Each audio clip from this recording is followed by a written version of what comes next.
Hello, hello, Imaginary Villain here, and I'm once again ready to do some game dev. So, last time, I made a tarot game, and it works. It has no problems at all. It has literally everything it needs to do at this point. I'll bring it up so people can see what I did.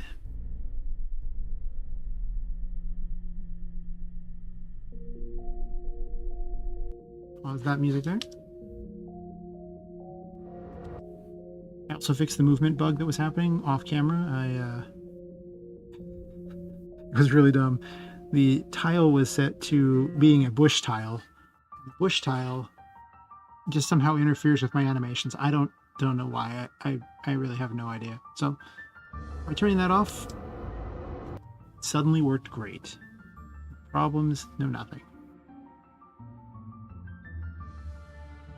Which is so funny because I went through all these different things trying to find various problems with it, only to discover that that was in fact the problem.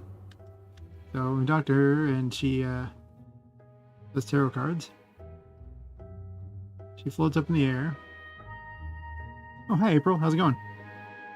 You're here early, of course. So am I. So.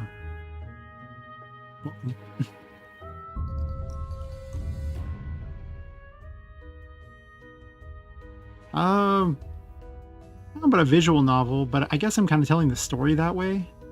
I mean, I don't really have this huge animation budget, so I'm gonna have to kind of do what I can. So I might do more of a comic booky style for the more complex story stuff, and then I think for stuff that I can actually animate, I will do. Probably.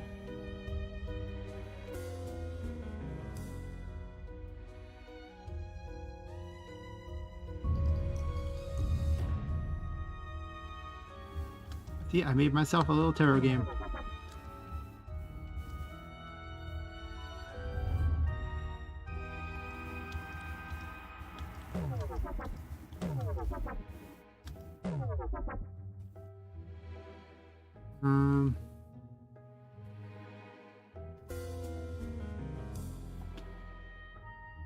I think the plan was to... Oh, sure.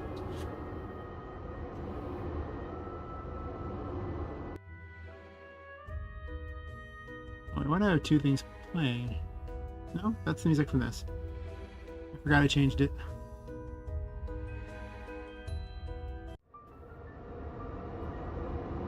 Alright, well, see you when you get back, April. We'll be here.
These tracks are so quiet.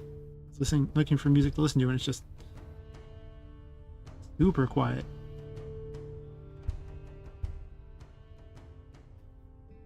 So, and then I copy. This mouse is terrible. I got my brand new mouse today, and it is just hot garbage.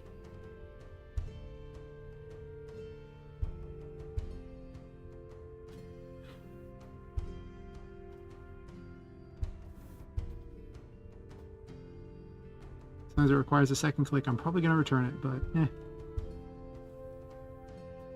we'll see.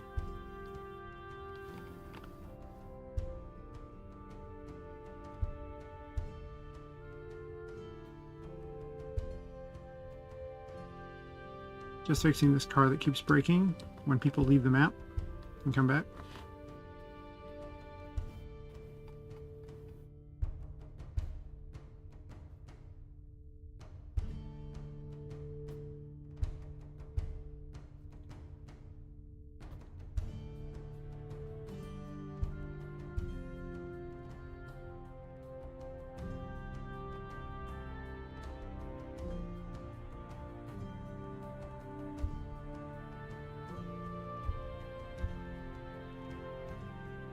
I'm supposed to copy this one, not change this one.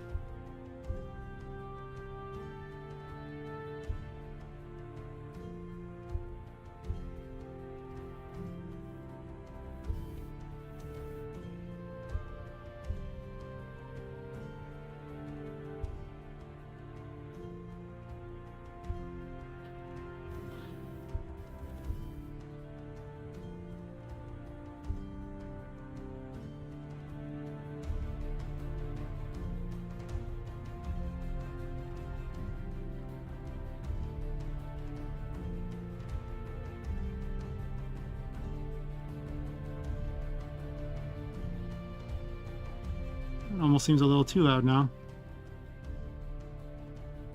Wish I had a way to know exactly how loud this was for the stream itself.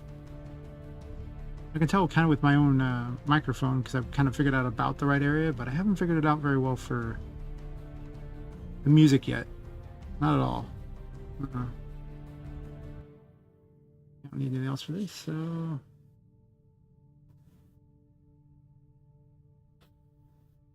Just for continuity, I'm going to make it 300 and not 301. A lot of events on here. Okay, so 300 and then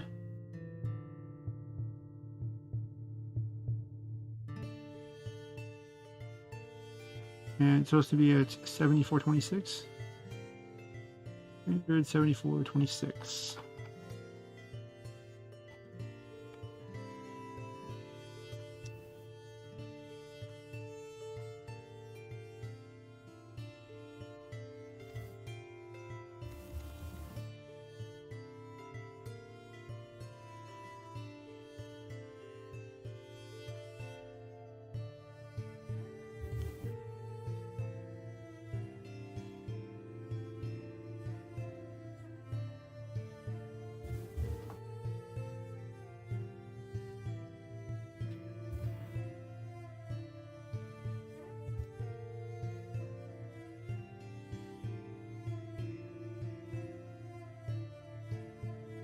Alright, put that there.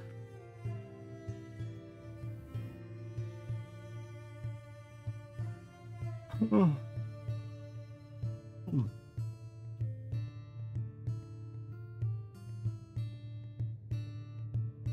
Try to let the caffeine sink in here.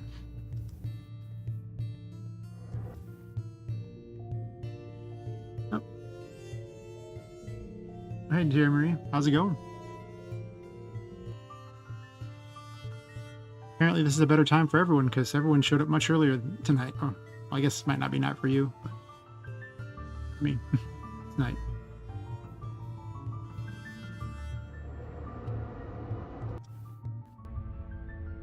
Oh, welcome back, April.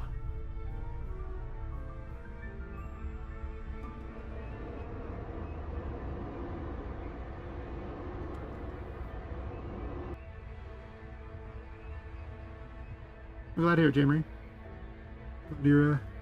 Glad you're doing well. Up to anything exciting tonight? 11 p.m. for you? Okay, so you're 3 hours ahead of me? Is this 8 p.m. for me right now? Or I guess 8:10 p.m.? I'm doing pretty good. I'm kind of excited to just stream earlier and not be up until 6 a.m. like I've been doing.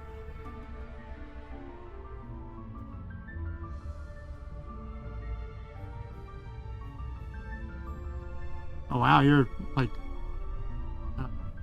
14 hours ahead of me, April.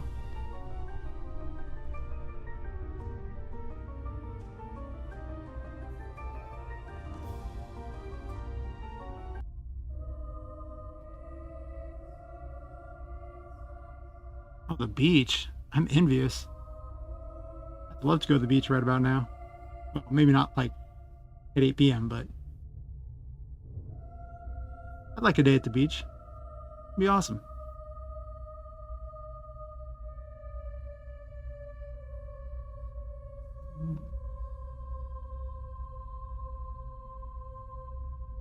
Fix this error.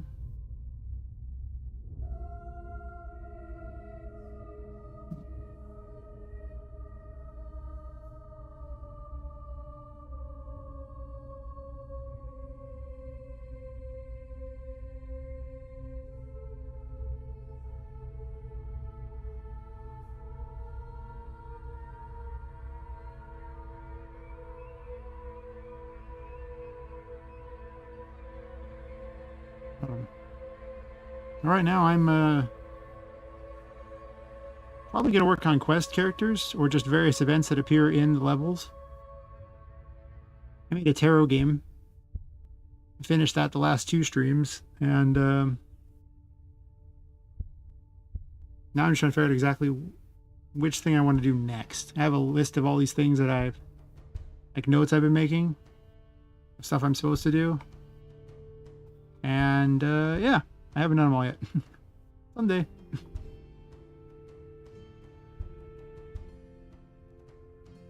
I think I want to make the pictures unlocked by rescuing someone. Like, pretty much you rebuild the level by finding the various NPCs and dragging them back out of the pictures.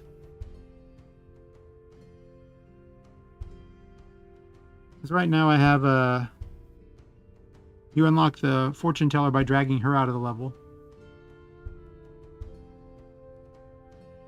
I've made a bunch of other characters, so I have a placeholder character, just a young girl who I'm borrowing from another one of my games. Because it takes actually a lot of animations for him, and I just haven't made all the complete animations for all the characters yet. I made some of them. I need like 2D animations, and I need the 2.5D animations, because for some reason I wanted the game to have 2 different visual perspectives. These take way longer. Yeah, I'm still working on characters, April. It's gonna be a while. It just takes a long time to make all the characters. And then I gotta make them do something.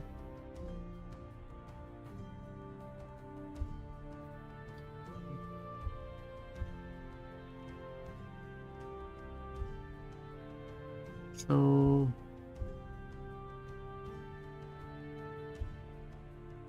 I'm debating on if I make the photos be unlocked by, or I guess the paintings be unlocked by collecting the pieces of the paintings, simply collecting all the tarot from an area, defeating the boss from the area, or by saving an NPC. I'm not sure which one I want to do.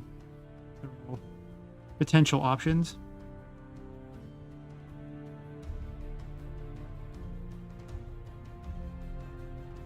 I almost want the NPCs to be separate activities that get, unlocked versus actually levels. So if I do that, then... Well, currently it's just the tarot cards. If you collect all the tarot cards, it opens the next area.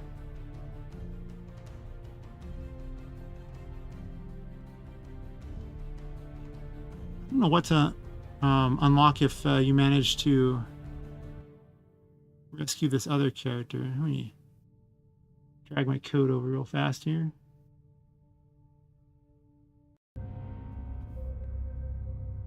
Why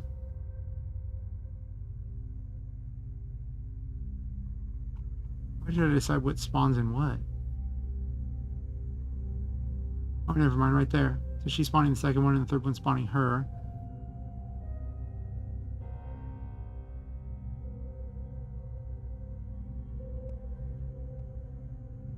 I don't know if I want to make a bunch of random little mini games every time you unlock one of the NPCs or not. They could just have things they give you, rewards or something. I guess what are the rewards going to be? I could do level ups that way or something like that, or just gain new skills that way.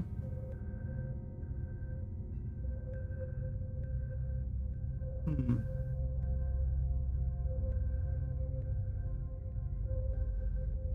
I'll have to think about that one. I don't know.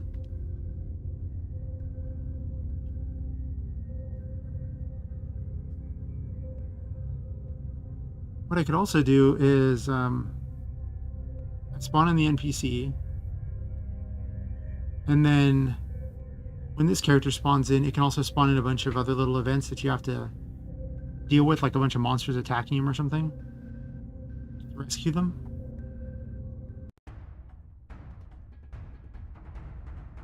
It's not a bad idea. I need to make a thing to spawn in relation to this event, basically. Let's see what graphics I've already made for this, because if I've already made some graphic I can mess with, I'll just use it instead. And then put something in later to as a replacement.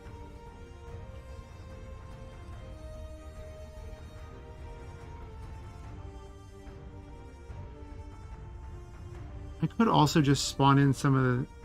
I do have another enemy here. They're not really very fleshed out. But I do have some other enemies made. 38. I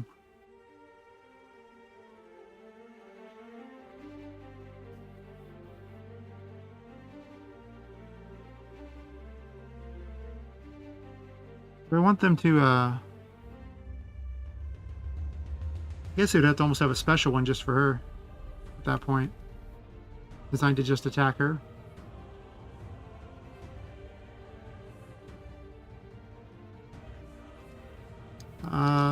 Request one.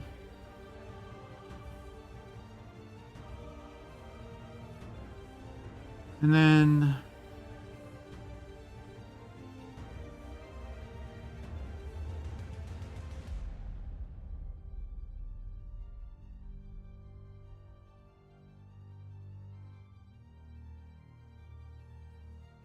that's actually a way I could spawn in the enemies. I could actually spawn in little buildings, and you have to destroy the buildings to make the enemies stop spawning.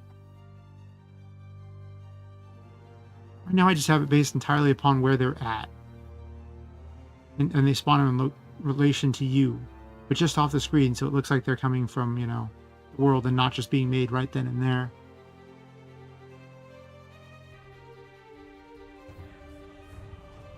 This mouse is horrible. Brand new mouse is just... it's not very responsive at all.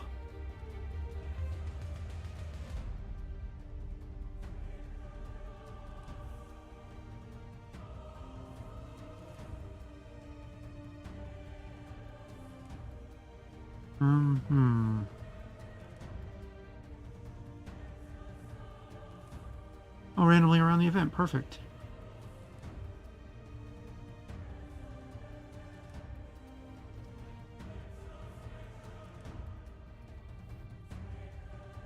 Oh, no, it's not a wired mouse. It's a wireless one.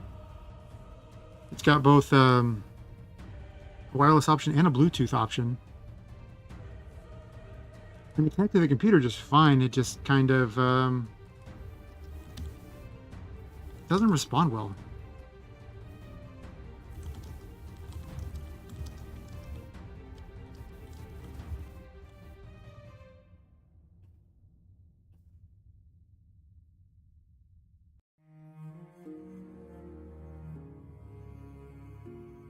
What does this need in order to work? Spawn distance, event, and then goes.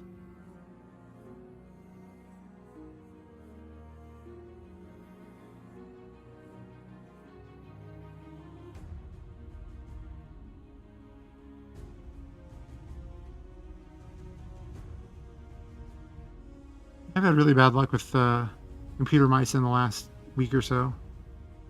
I had one cut out, another one the battery exploded inside it, and now this one just doesn't respond very well. Just cheap, I guess. Amazon's finest.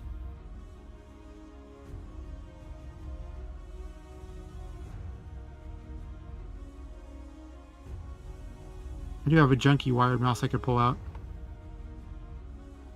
Oh yeah, when I opened the mouse up, it just was like, it had all this dried battery acid in it and everything. It was pretty bad. Turns out it did not work after that, to the surprise of exactly nobody.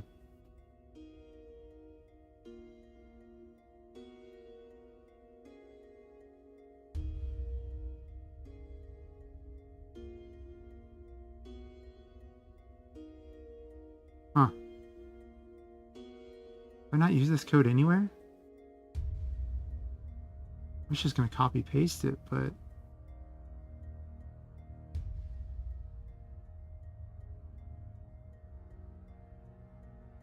so far I don't see a place where I've even used the code.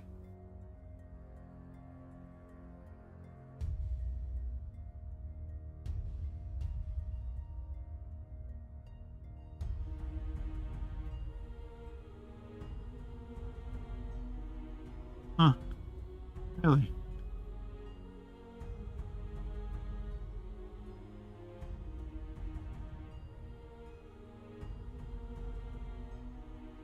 Yeah, just pretty bad luck with computer parts as of late. I did get a replacement keyboard because they were the dongle went out on this set I had from Logitech, which means both the keyboard and the mouse stopped working, which sucks. Because well, they're both keyed into the same thing, and unless I buy a new dongle for them, they're both worthless.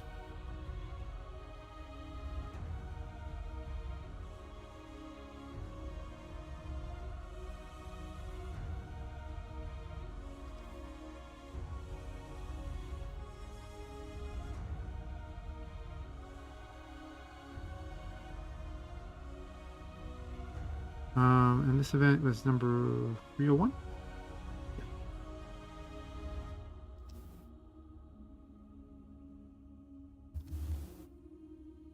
I realized I made a system to really spawn things around the events. Like I didn't make any kind of events that do things besides just kind of attack the player.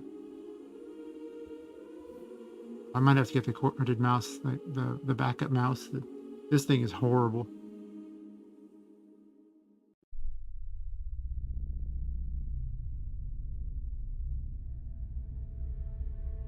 Wow. I'm only clicking once, but it's just doing all this weird extra stuff there. So if you're wondering why it's doing all these weird clicking, like I'm trying to move it back and forth and it's doing that. Like it's not even, it's jumping. Okay, this is just unusable. Oh my God. I had to click OK twice there. Now I'm getting the other mouse. 1 second.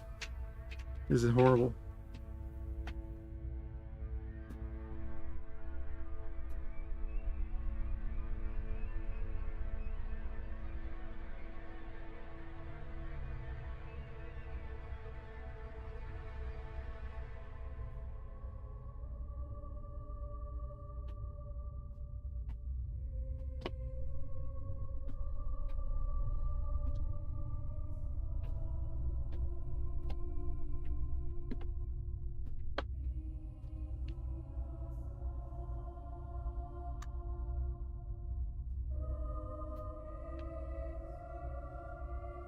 All right, now I have this mouse. This should be, when I move the mouse, it actually moves.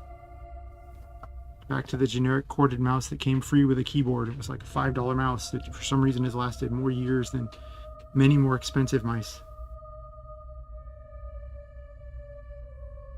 I just hate having cords everywhere, so I'm like, kind of wanted one without a cord. Ugh.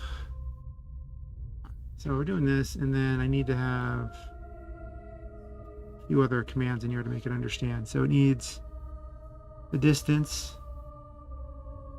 It's a random, so spawn distance, and then get self variable x loc and y loc. Okay.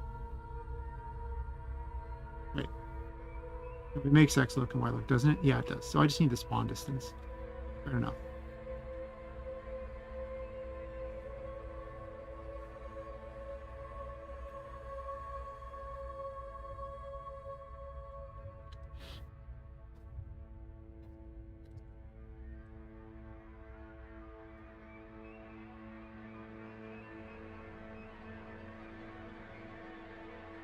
I need to program all to go after the NPC or just try to hang out around the NPC, but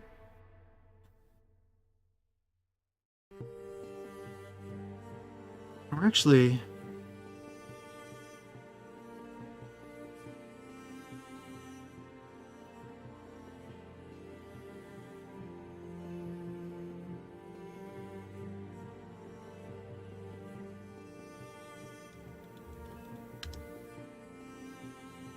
make a spawn timer and set it to 0. I have an idea. I'm going to put it up here.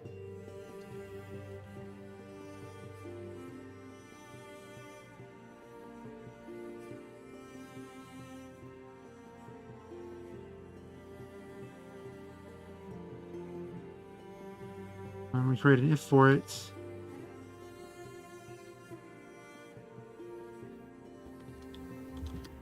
A variable on timer is greater than, we'll say, probably 200.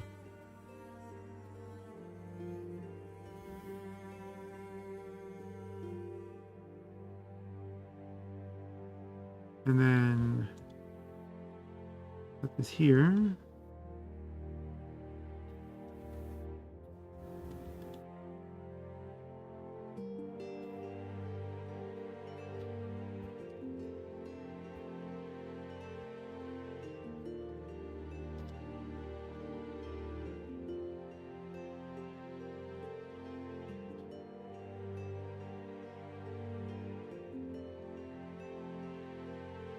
Just add 1 to the spawn timer.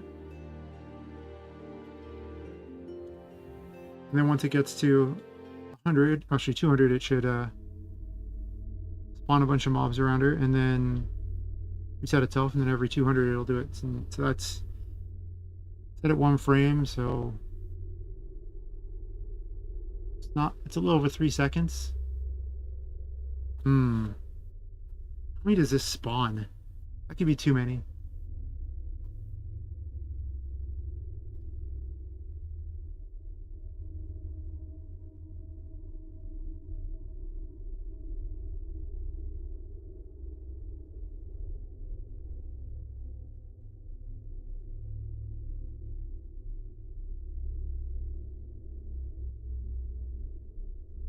I guess I don't actually have a spawn number listed, do I?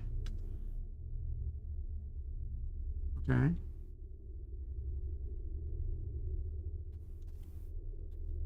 Let me do that really quick.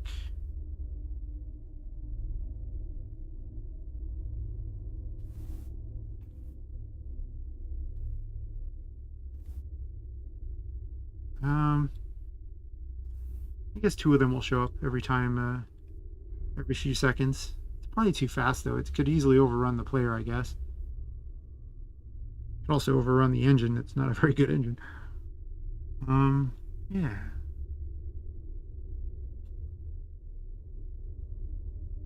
Okay. I think that's everything I need.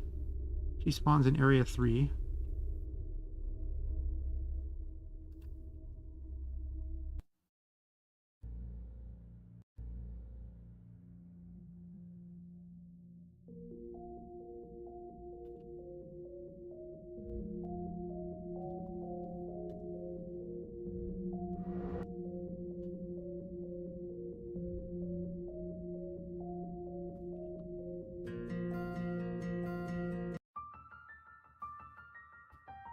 Oh. Before I do that, I have to actually have her not be unlocked.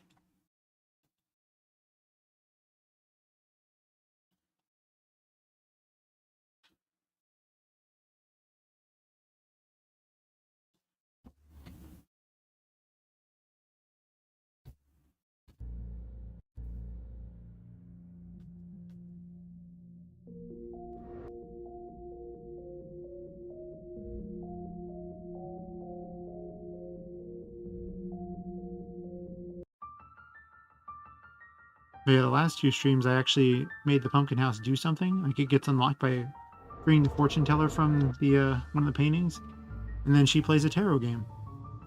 It's just a matching game, really. They were talking about it on the forums, and I was like, well, I can make one of those.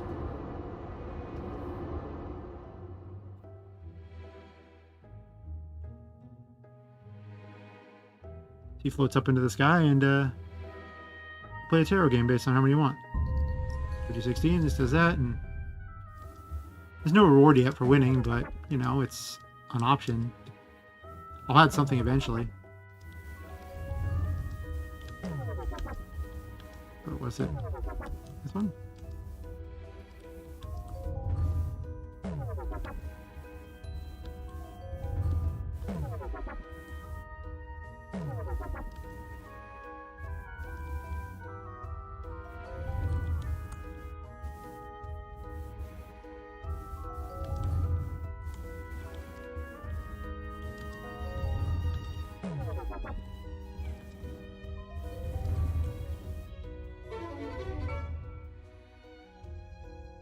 And you can do different sizes too.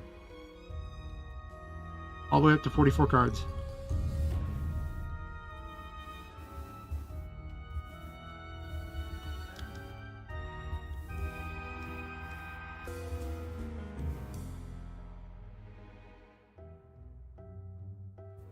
I still need to do more interior for her house. Basically, I haven't really made anything, so I just have an outline of a pumpkin there. Because she lives in a pumpkin house. Well, it's a cheap plastic toy pumpkin. Halloween decoration. Well, thanks. Yeah, like, I figured I'd have some sort of thing where I might actually put a thing where you have a certain number of fails. And if you can beat it without failing that many times, then it will reward you with something like, you know, an ability or something. Maybe for each level of it. I coded it so I could actually make it any number of cards if I wanted. Though there's only 22 cards in the tarot, so that means 44 cards would be the max because of how it's you need 2 of each, so. And having 2 cards wouldn't make any sense, you know, for a minimum, so. But I could have a few more in there. It's almost suggesting I use all 52 cards in a regular playing deck, like a playing card deck, but then that's 104 cards that get displayed on the screen. Do you know how hard it would be to find the stuff in that? It would take so long. No thanks. No thanks at all. Yeah, you go into this painting and you rescue her, and then this pumpkin house appears. Like, I'll turn off the thing so she's not there anymore.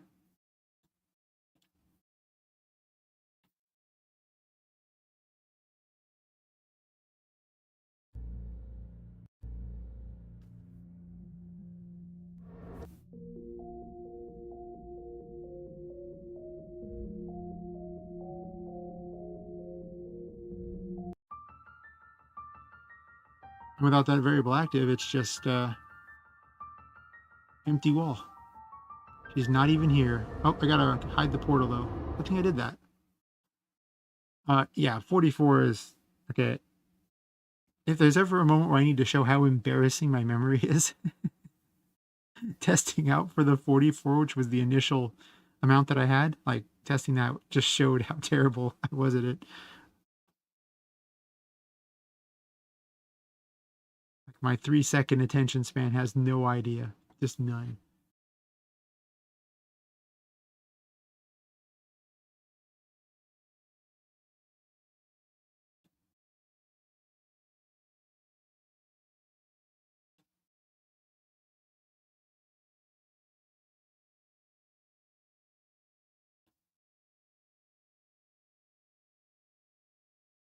I just need to have this right here. So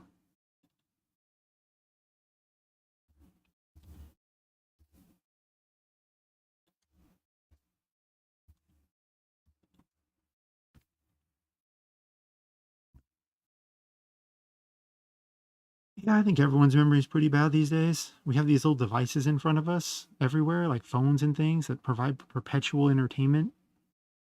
So time seems to be much faster. You're always constantly seeing things, and just there's none of that patience. You don't get to spend a lot of time away from stuff. Because if you ever want something to seem like it takes a long time, just sit and watch a clock. Just do it for like 1 minute. And then tell me that isn't the longest minute of your life. It's crazy how it works.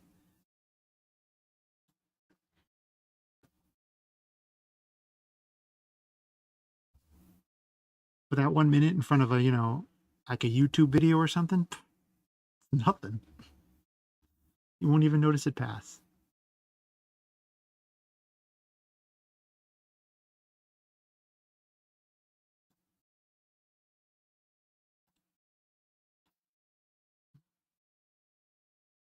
I've actually made a point of going out and on like long walks where I bring no entertainment with me. It's just me in the world. You see the same thing with like long hikes in the woods and everything back when I lived in the woods. Now I live in the city, so the woods are quite a distance away. But it helps you kind of get away from the 3-second attention span because you need constant entertainment, the dopamine rush. Oh yeah. That old last minute on the microwave. Heck, the last 30 seconds on the microwave is just, it's torture. I'm not going to lie. I often fail the microwave test and I just hit cancel on that and just take the food out early. That happens a lot.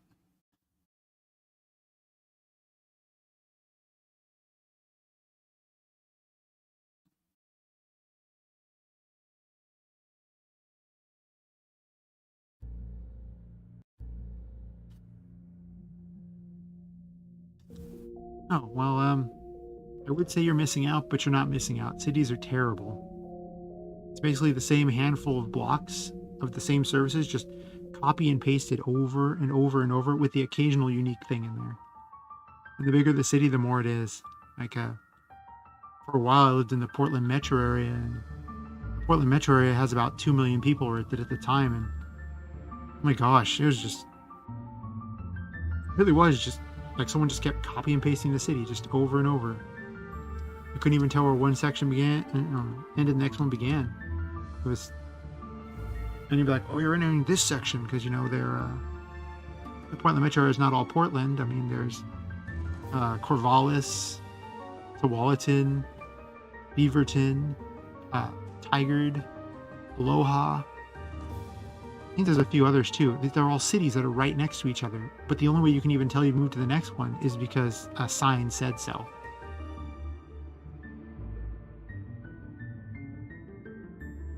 I used to go to a game shop and it would it was in Tualatin. I lived up in Beaverton, so I had to drive through Tigard to get there, and yeah, like it would just be one straight, like it would just be one giant city. You would never even notice.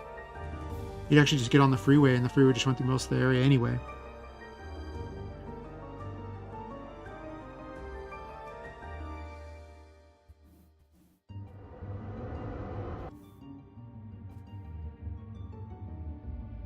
Oh yeah, what are you used to?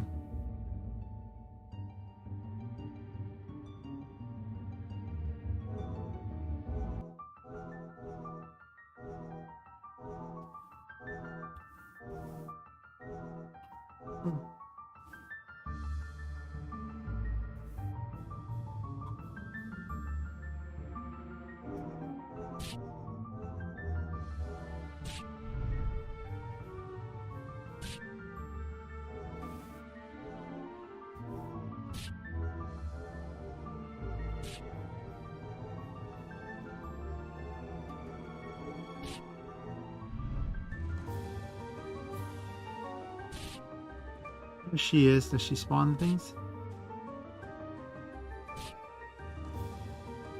And make certain that her code is even working.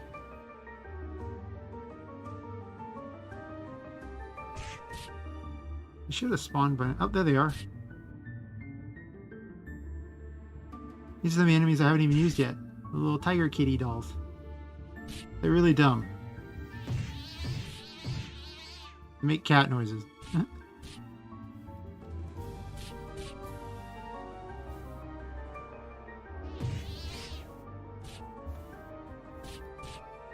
And I've actually experienced the whole gambit of places to live, because when I was growing up, I lived in the woods and the mountains. It was a town of, I think it had about 10,000 people at the time. Sounds about right. It hasn't grown much since then. I think it's about 14,000 as of today. And we didn't even have a grocery store when I was growing up there. It was terrible. You actually had to go to the nearby town to even buy groceries. We had a gas station. We had 2 gas stations. One at the top of the town and the other at the bottom of it. And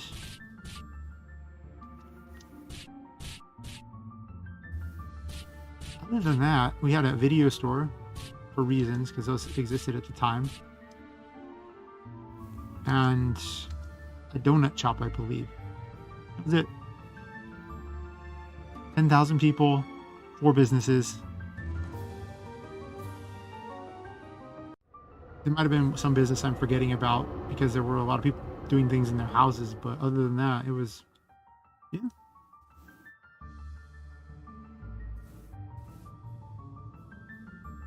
Oh, there she is. So that rescues her from there, though this character is actually not supposed to be in the game. I'm just using her as a placeholder, because she's the main character from the other game I was making, which is why she already has all the animations made.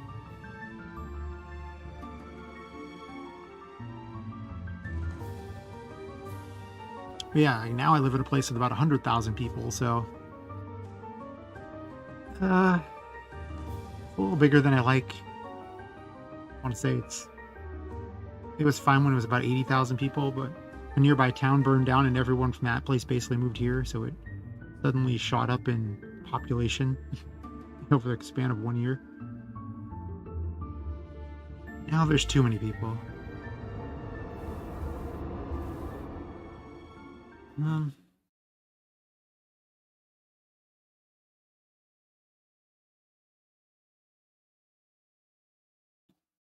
I gotta make the tiger kitties smarter if they're gonna be.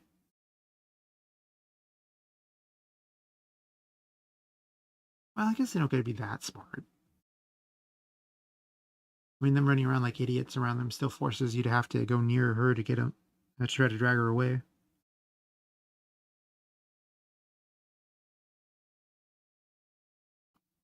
I guess I also lived in a town of about 30,000 people at one point as well.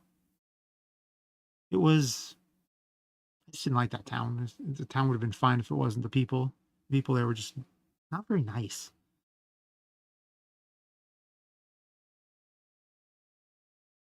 But yeah, I've really only lived in 4 different towns/cities ever.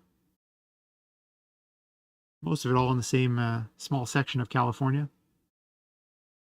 Only for about a year did I live up in Oregon.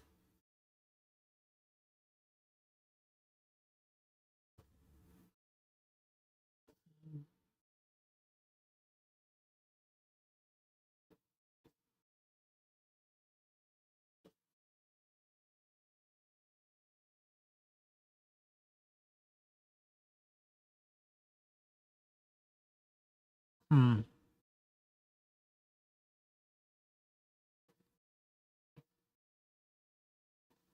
Kind of hesitant to use too many characters from the other game.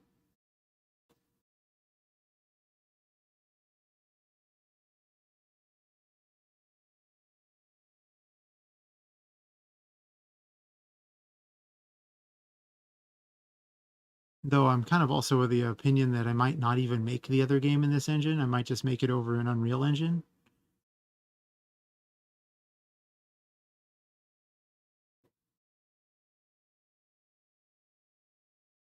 Hmm. Hmm.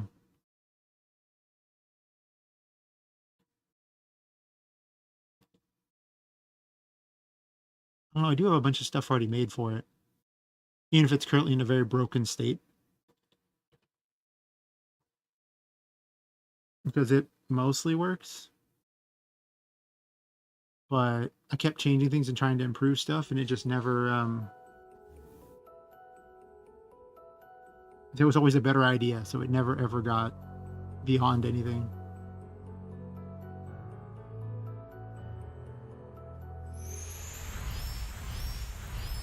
But it has a better title screen, which is really more important. The title screen being amazing is truly what matters in life. It doesn't even have proper support for the keyboard and mouse. Wow.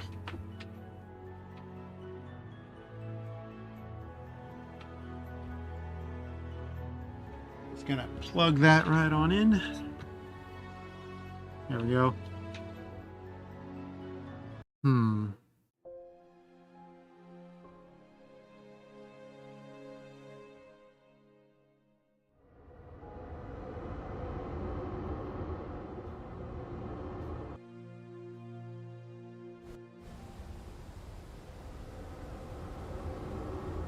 Yeah, this one's favoring more of this kind of an art style instead, so they made all the graphics for this one too, and the problem is Unreal Engine makes it look so cool. Of course, the latest version of Unreal Engine also broke my other one, so I didn't even finish this map yet.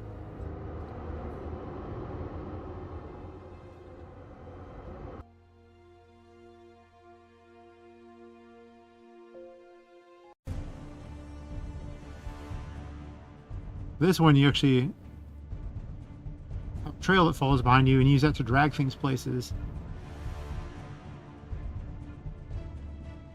And the map will disintegrate from the side. As you can see, it's getting dark there. It's just going away.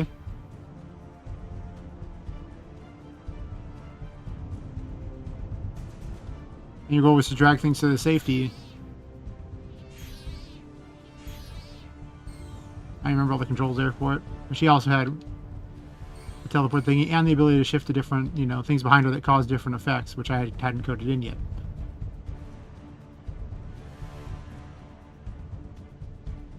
And you could actually collect the ability to rewind time too.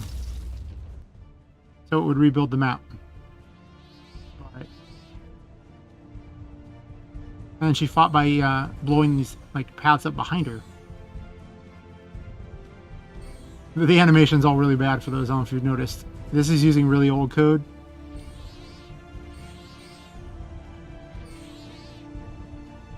So I never got around to finishing anything for it. But maybe. And things I would extend the paths to.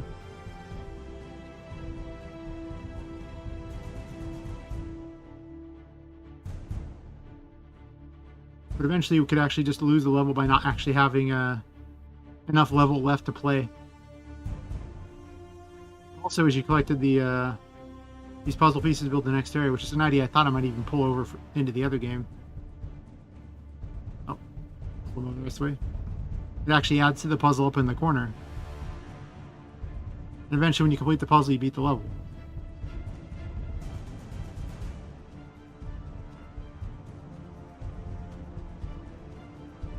But I don't know, there was not a lot of good direction with this game. But as you can see, eventually the level just goes completely away. You're like, yep.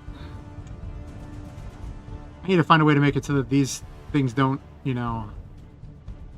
run past it into the middle of nowhere, but yeah, whatever. Old code. And the map here shows exactly how much of the level's left by this bar just eliminating things.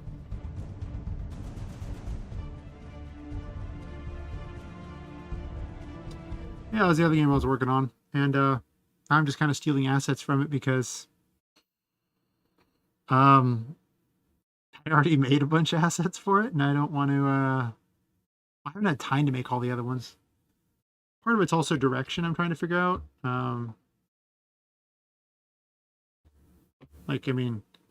It doesn't take that long to actually make a character. What takes a long time is coming up for a concept for the character, what I want them to look like in the first place. Like, why do they look that way?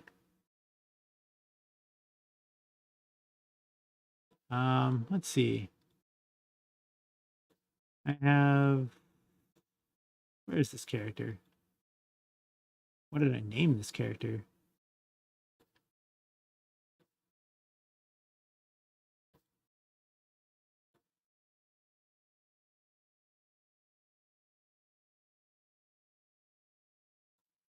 I'm loading the character up in Daz, so it takes a second, and I'll drag it over the screen, but I have a ghost character who I was supposed to be the ghost of a little girl, and I'm trying to decide if his just how evil versus innocent I want the girl to be. I mean, she's going to clearly have things wrong with her, but if she's super evil, nobody can empathize with that. But if you feel bad for her, then maybe it'll make it harder to want to fight her or something like that. I don't know. Anyway, one of the ideas I had for this character. Okay, so there's nothing I can't be shown on the screen here. Looks fine. This program is not always the most stream friendly, so I have to be careful with it. But I have this version of the character. You got the full render size here.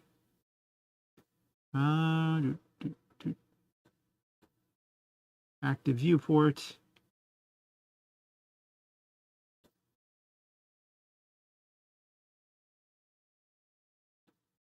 With her, being basically a young girl who's clearly been murdered.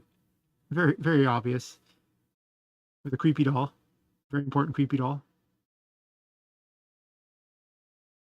I'm not sure what the creepy doll is going to really do in the game, but whatever. Creepy doll. Very important. I was considering this type of thing.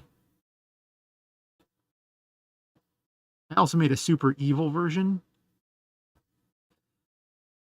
but I'm probably not going to use it because, well, again, like there'd be no sympathy for a character. In fact, I'll drag up the evil version.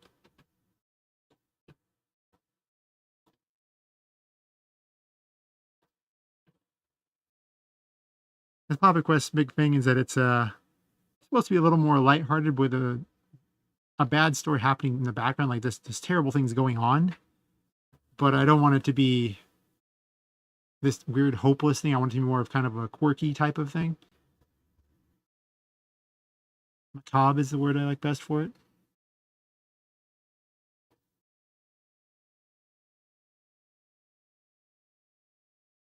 Wait for the other one to load up.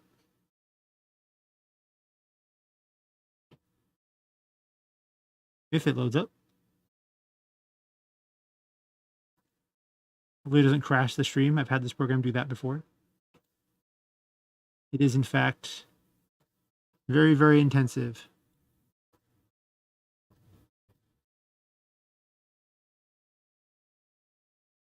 Yeah. It doesn't like that at all. This version here, which goes more for, I think, an evil Alice in Wonderland type of Queen of Hearts feel. But that would probably be more fitting for the other game than this one.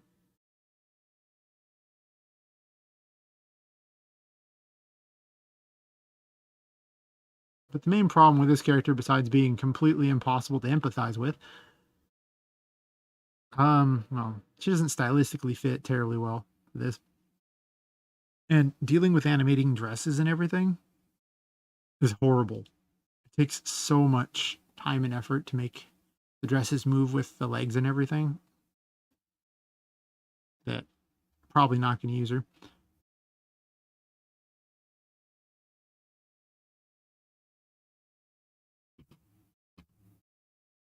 Oh, where'd my game go?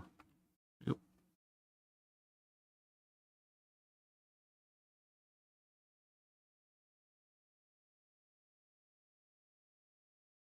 I'm going to close that one up because it's a little rough on the resources.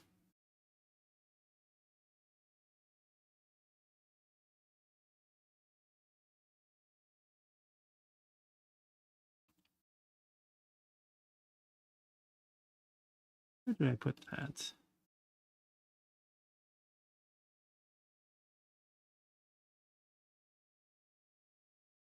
I had some videos of another game I was working on too, but I haven't. But the latest version of Unreal Engine broke them.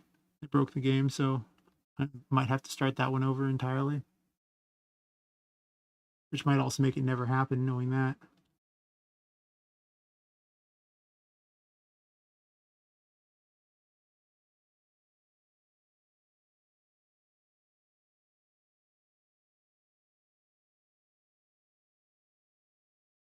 Well, I guess I could bring it up on the Imager video for it.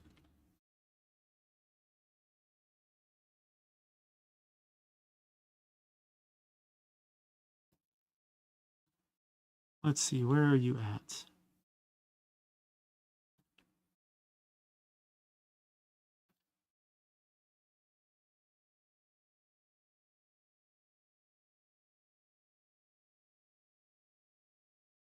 Unfortunately, Imager doesn't really work very well with the size of my monitor and streaming, so it'll get stuck with the tiny version right now until I have the, because if I enlarge it, part of it goes off the screen. Also, it's not very high quality. But the other one I was working on, which was actually just going to be a fixed version of the other game that was that I just showed.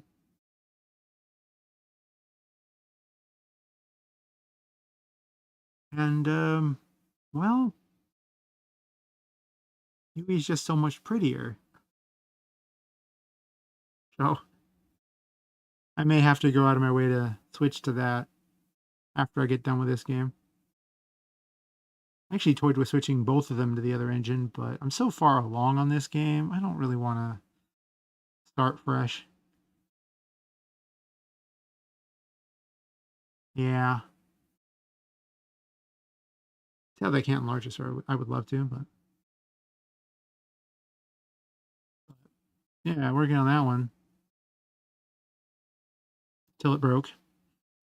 I have not been able to rescue that game. I've been trying so hard to rescue it. I had a map that was something like 2 kilometers by 2 kilometers in size for it already made.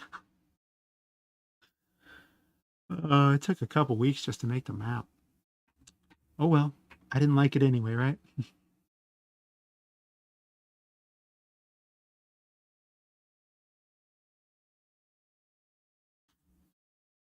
I'm gonna set a self variable for this and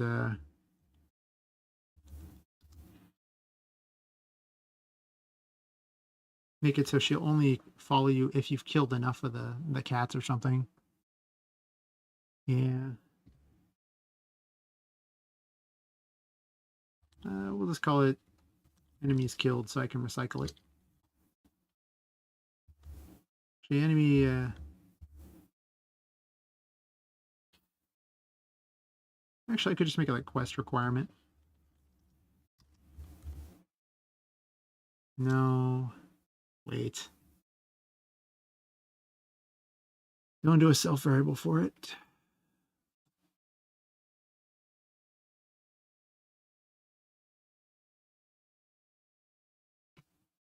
Music back on.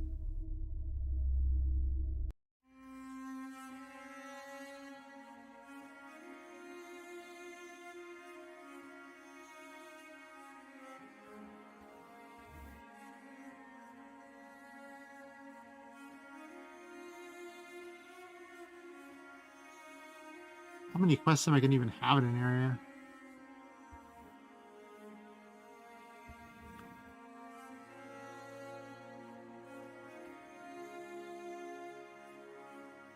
I'll just call it a quest requirement.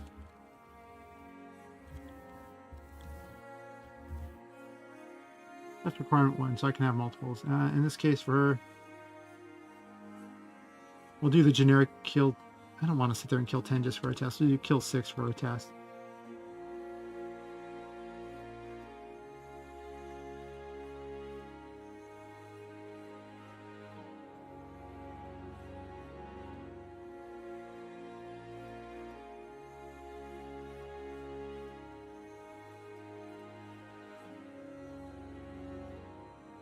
Let's add one to the quest requirement here.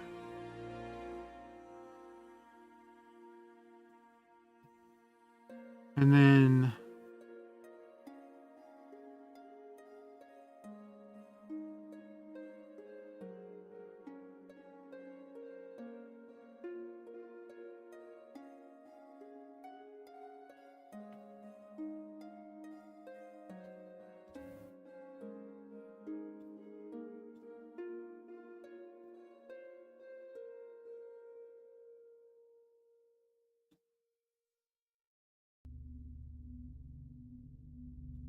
So I'll just do a simple check here against the variable.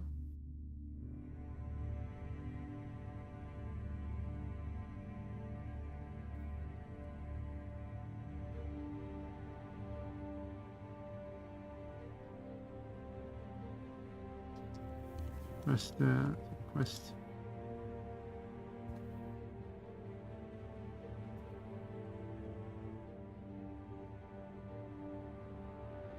Quest progress 1.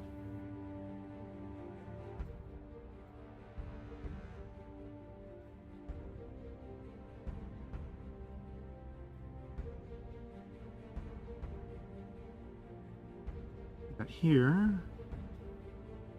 Probably anything else on this.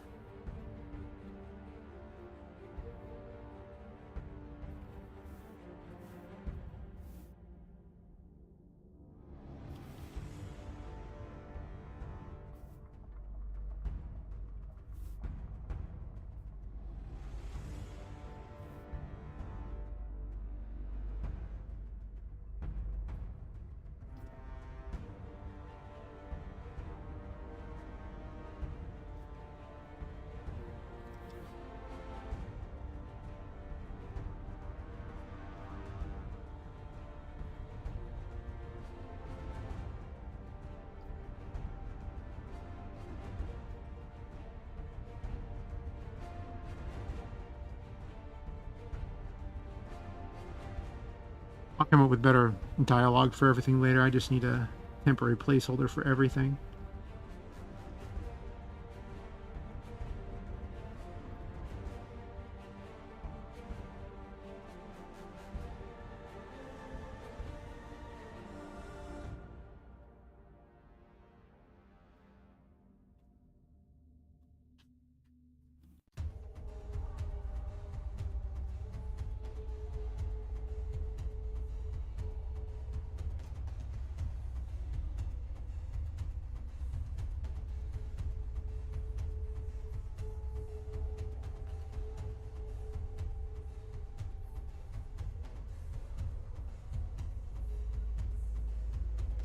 I have this twice.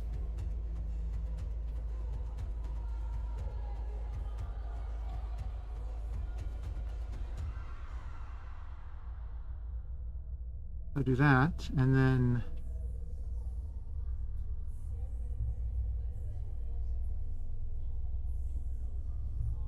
that should be good. All right. I mean, the tiger kitties are still really stupid, but I don't know how smart I really want to make them. Or how many they should have to kill. I mean, they're not that tough at the moment. They die in one hit. Seems more like a quest for the first area at that point. But if the NPC, when they're discovered, spawns in all the quest thingies, then it doesn't really matter where the NPC is. Especially because I have a code already set up to spawn within relation to the event. Unlock all the areas.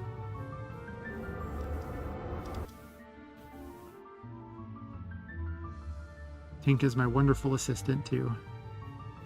She has all these extra testing things built right into her, so I don't have to go change code. I need to have a thing where she unlocks the NPCs as well.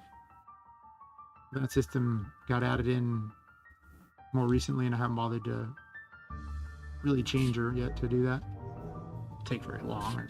I haven't bothered.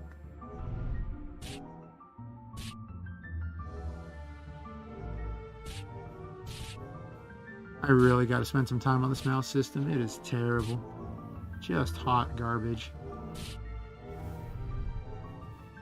I also replaced the tarot cards, and I got rid of Bloom so that you could actually see what the tarot cards were that you were picking up.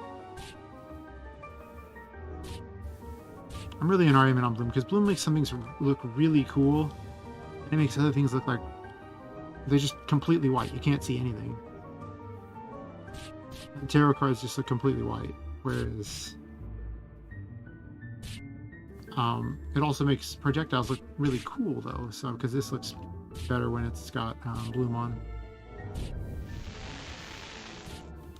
which I'll turn it back on in a second and show what I'm talking about. But First, I want to find wherever Miranda went and see if I can't trigger the tiger kitties to fight. Oh, she's over here. Still moving towards the player.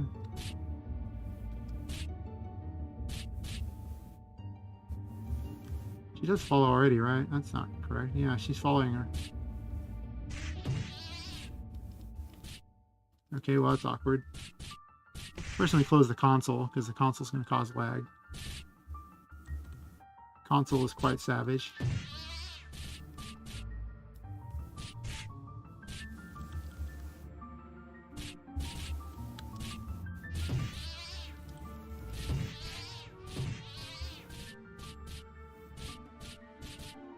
Actually kind of annoying to fight in this little tiny area.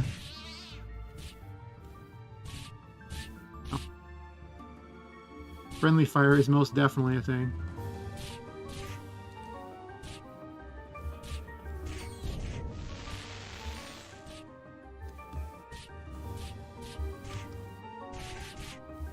Alright, we'll spawn more of them so I kill them. I'm definitely going to up the spawn rate. Maybe I'll just have them spawn it all at once rather than over time.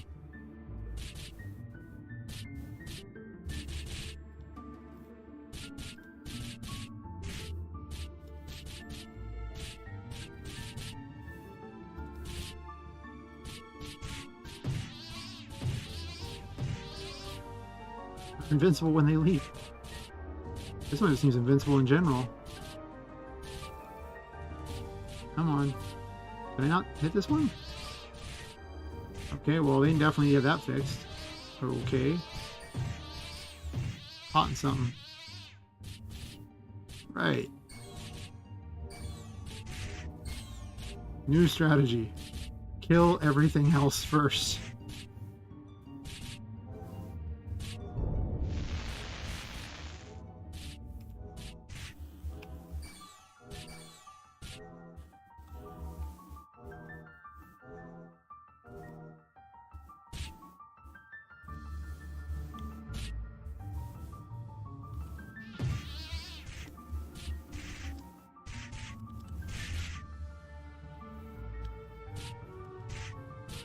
Okay, that's... by now it should have triggered.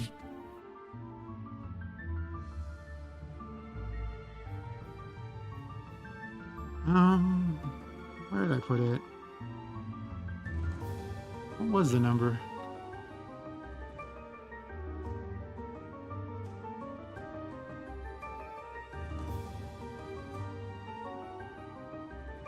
$99, and this one here.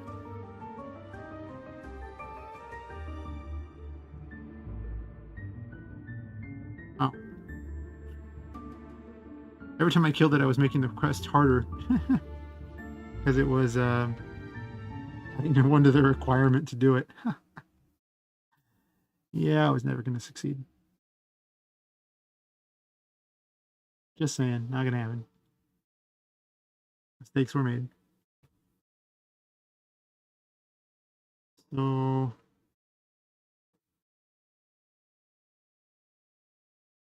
let's see here. You could just spawn them all at once.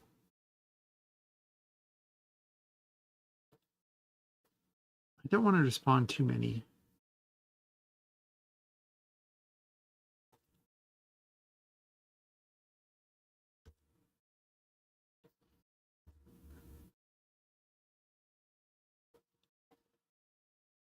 No, we'll just do less. Have it overwhelm the player, I guess. I might need to put some sort of limitation on that so it doesn't completely overwhelm the player.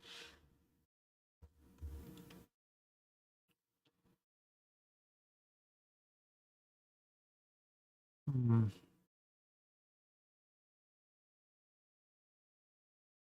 Hmm.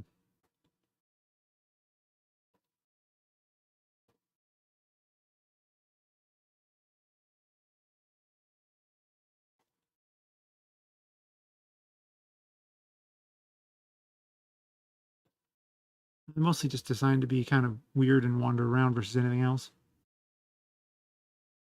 So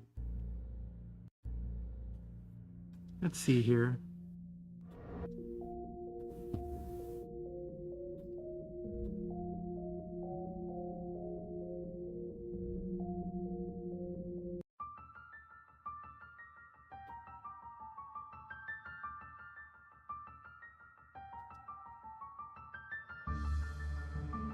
Should almost just default to them all being unlocked because I'm gonna have to keep telling her to unlock it just to test this one.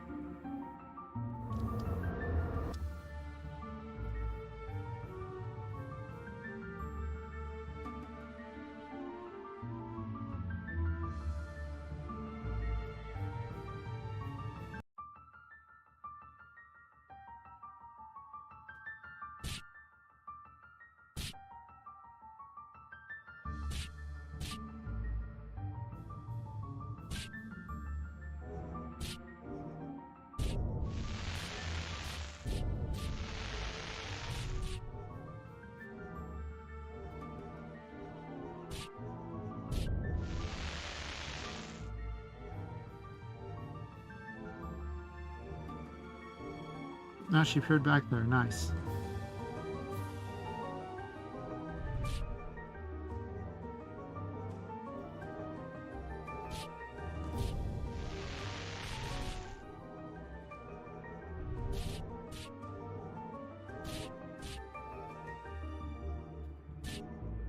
The bridge just stopped moving for a second there.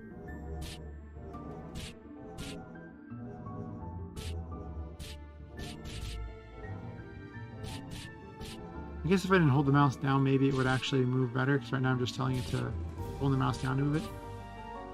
Where are you at? Okay, nice lag spike there.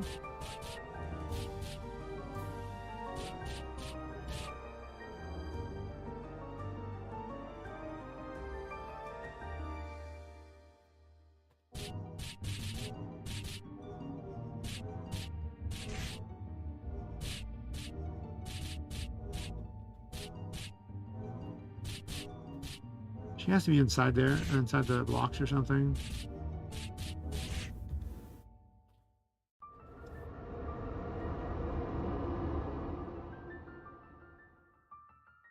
That's weird.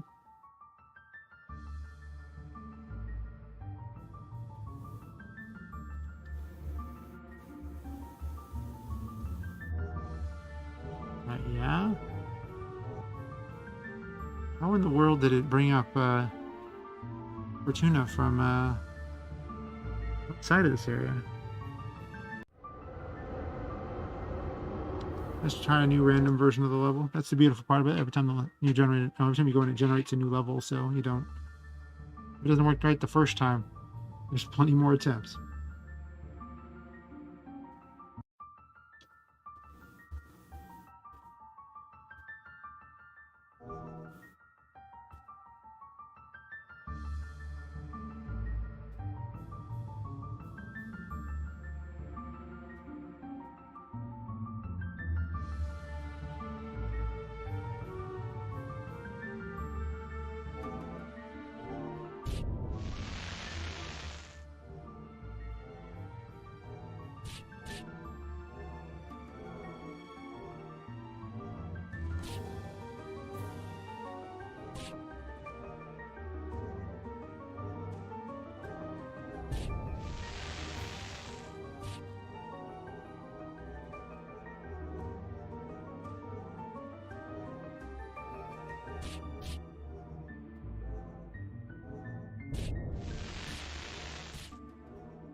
I thought the dolls are really wimpy.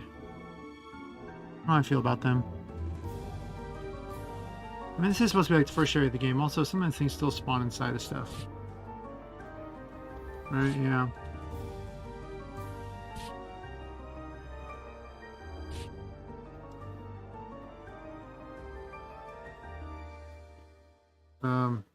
What?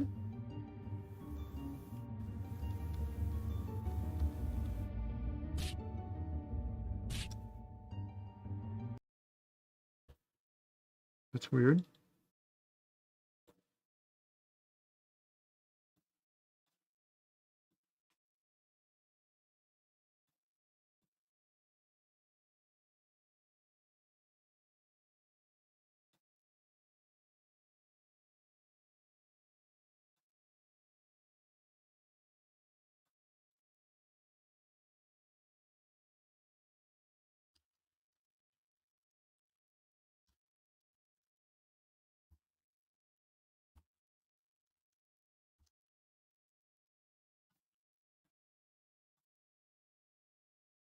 I think I just didn't bother to delete this code because I've been copy pasting this character over and over, or the code over and over.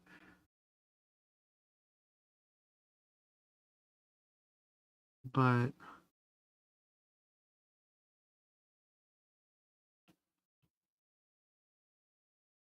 oh, hi, it's in Peace Online.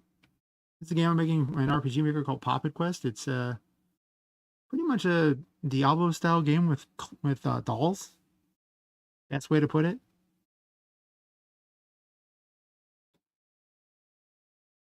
Show you what it is here.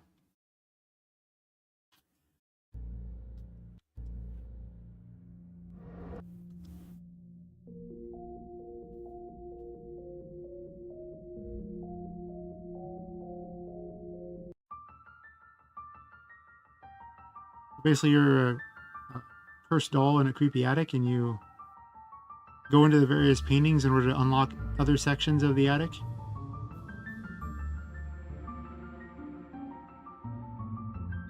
You attempt to get across it to basically bypass an evil ghost that happens to lurk in it. Of a character who lives in the paintings.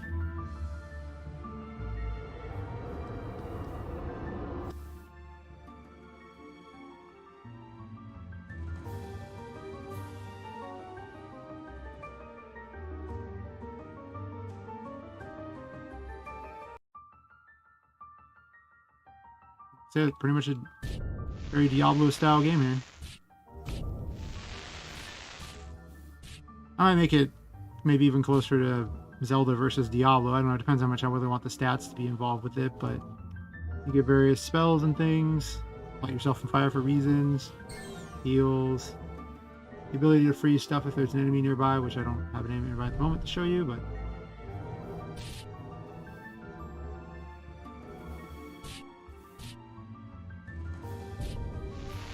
I can actually hit him and knock the things behind him. And they won't do anything for a while. Only programmed in poison so far as well. A storm cloud thingy. And an armor thing.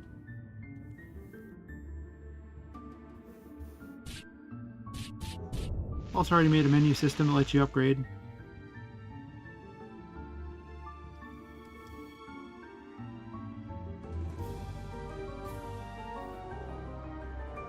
Still in the very early stages of the game, but mostly it was just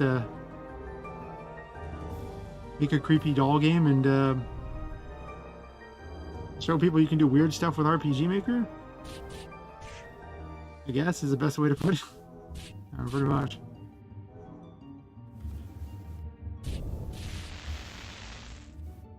Mostly been working on quests and enemy behaviors as of late.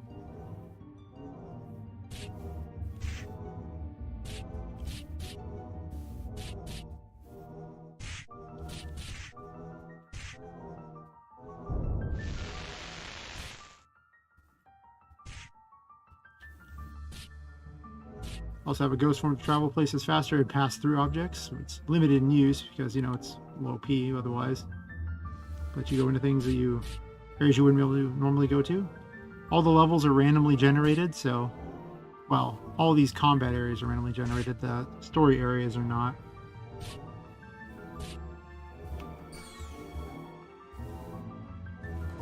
That's pretty much what I'm working on right now.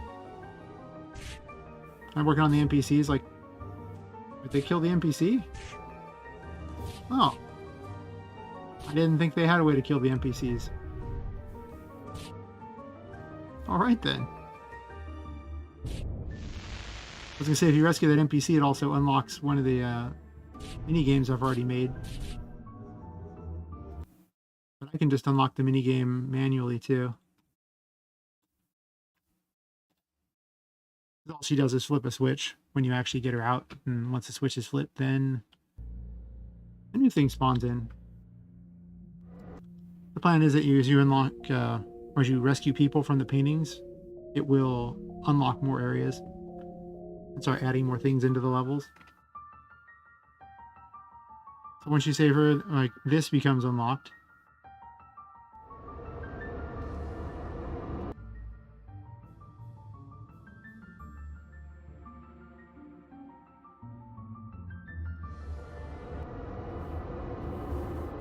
I still have to do graphics for inside it, but you know, whatever. I'm getting to it. And she plays a matching game with tarot cards, which will unlock some upgrades just because. Just one of the random little side things there. It does 16 to 44 cards. 44 is obviously a lot. I will deal a smaller number because finding in the 44 is actually a pain. Let's do the trying to show it example what it does.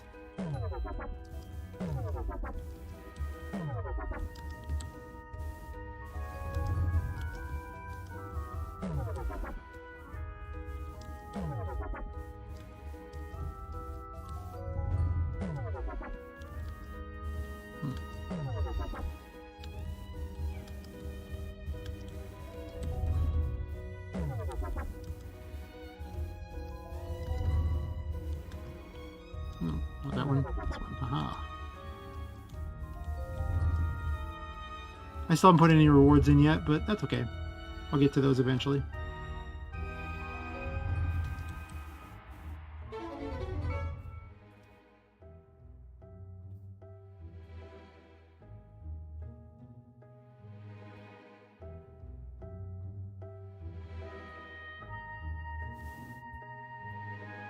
But I'm also the guy who does all the graphics, so it's taking a long time to be the programmer and the guy who does all the graphics. I pick the sounds and pick the music, but I don't make the sounds and the music, so at least I don't have to do that.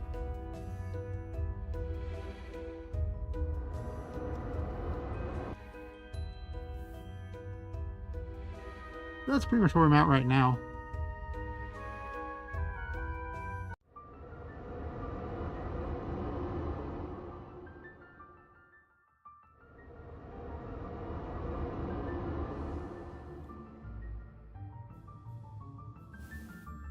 I want to see how this quest played out.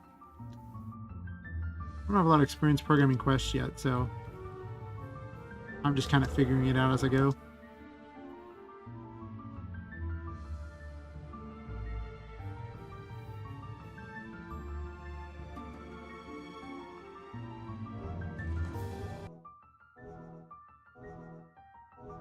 I should change the music for the second area, or change the music for the hub area. I haven't decided what I want yet, but... I don't know, I'm almost... I could have different music depending on how many things you have unlocked. That's true.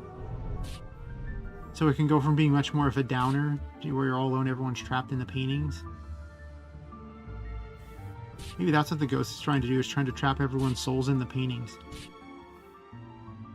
I like that. I think we're going to go with that now.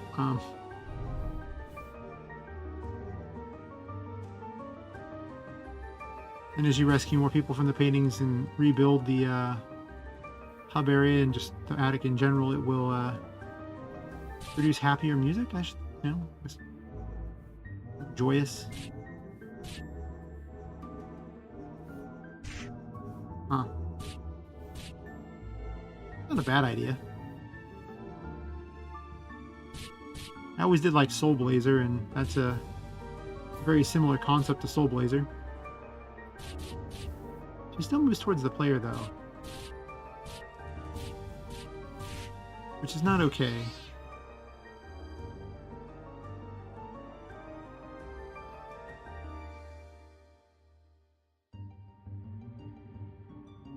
And that's because...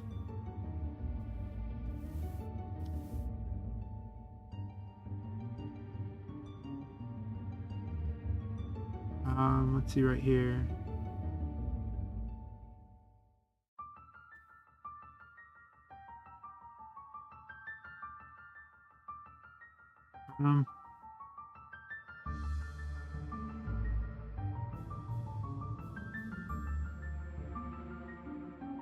Logic isn't going to work on this.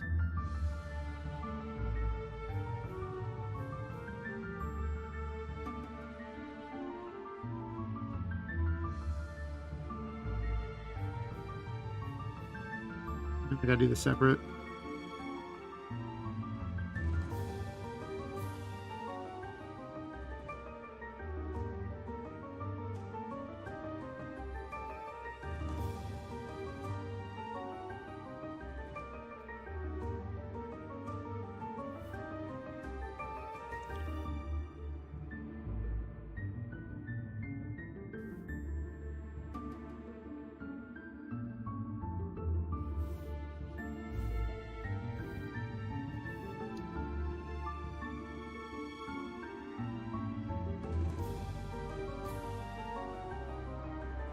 Do I?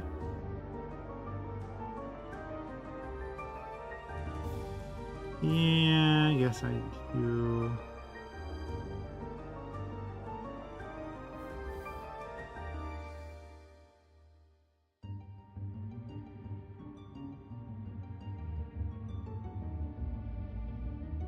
It's gonna be a lot more hard-coded stuff in this than the other one. Right then. That's all kinds of fun there.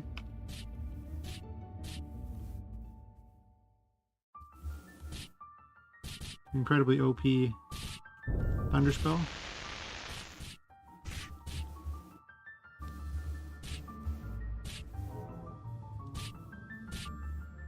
Not terribly accurate, but it will eventually hit everything under it.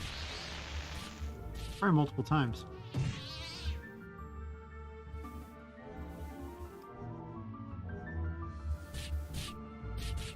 Of course, it is stationary, so it's pretty terrible against the things that move all the time. That Tiger Kitty has the worst hitbox ever.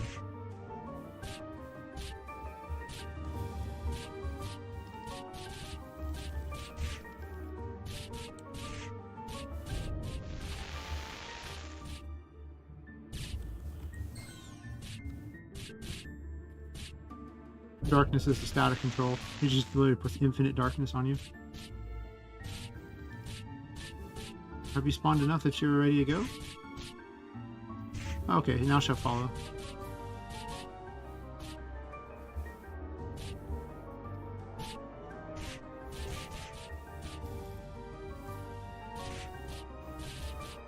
Good programmer in for dashing too. Like she could dash.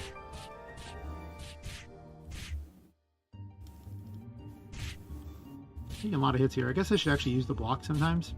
She does have a block. Or I can use the NPC as a defense.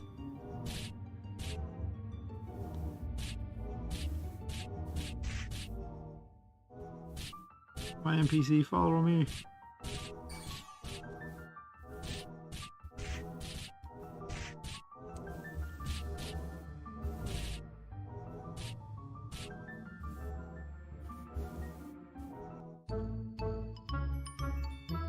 How did victory trigger? I killed the boss. Listen, you know, sometimes you just accidentally kill the boss. Like, the bosses are not rigged for any kind of defense or balance or anything at the moment. Well, that one's not. That one's kind of dumb. Whatever. I need to do a different test anyway to see if she wouldn't follow until they killed enough of them.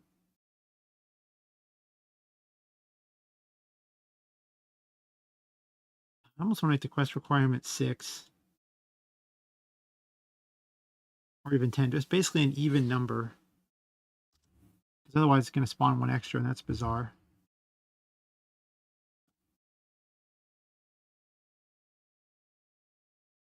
I don't want to respond too fast, though. It could lag the game out if you're not careful. They do add to the enemy count, though. They're not very threatening. They kind of wander.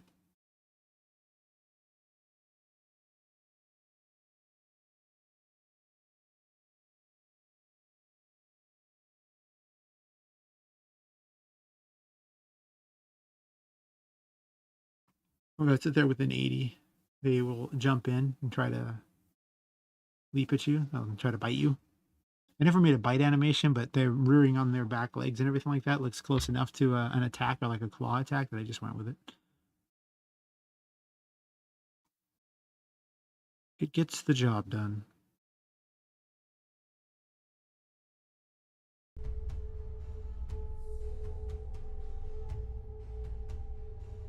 Also, I will be right back. I have to go take a bio break.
Alright, time to continue.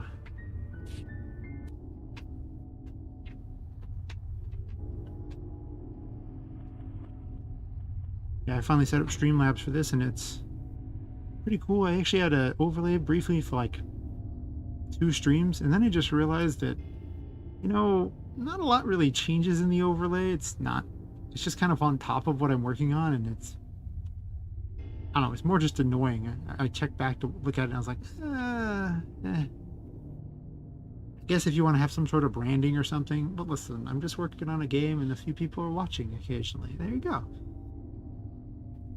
Not going to be the next Asmongold. I have too much hair for that.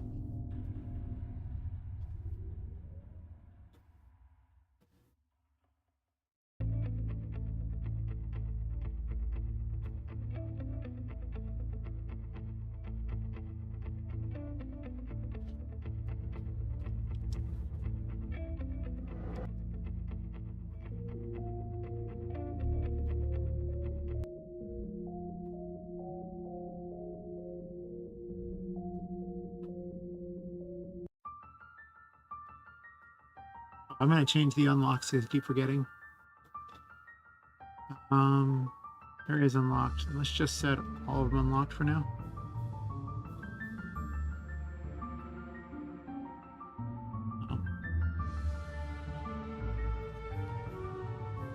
Still have her unlock it this time.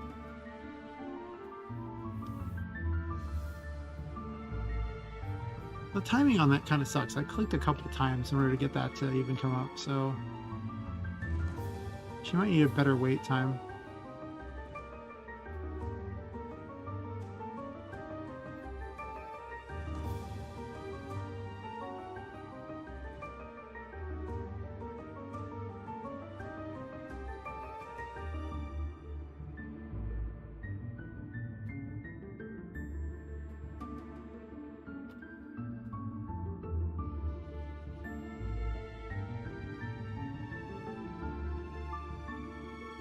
That might be a little better.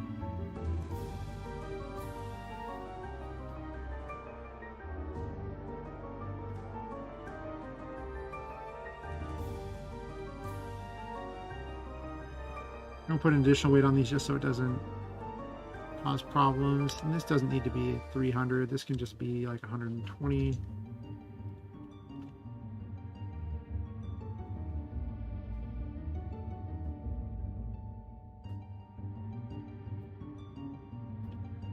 Should be a little better.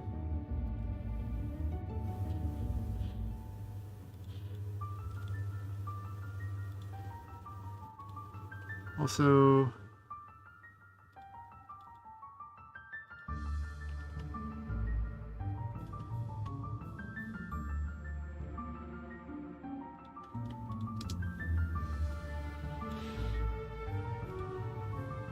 if I don't put that, then it puts it all the way over on the right side, because of the person who made the plugin set it up that way.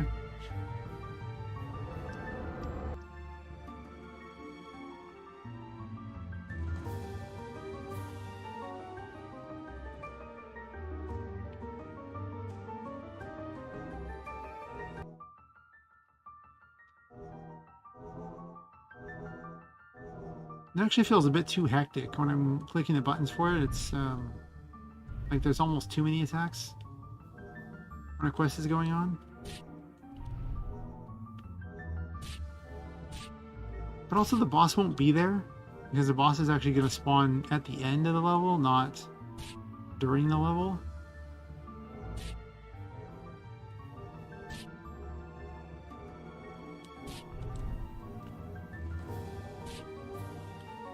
I might make it entirely possible without beating the bosses, but you get a worse ending.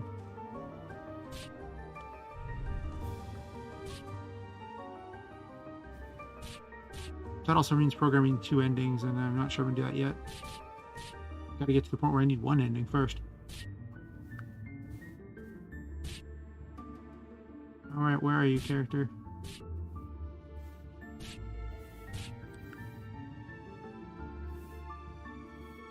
There she is.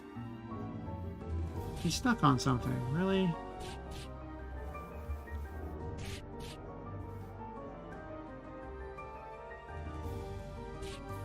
When I hit this, I want to bring up the... I only should be able to move. Guess I can check.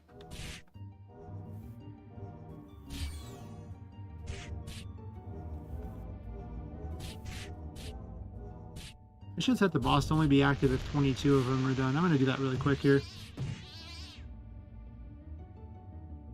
Because I don't want to build it around what it would be like if the boss was there, if the boss isn't going to be there. Doesn't make sense.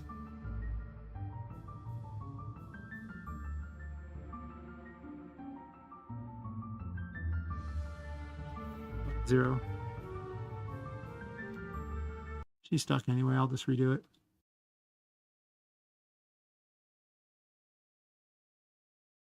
The problem with randomly generating the levels, it causes problems like that, where it's just...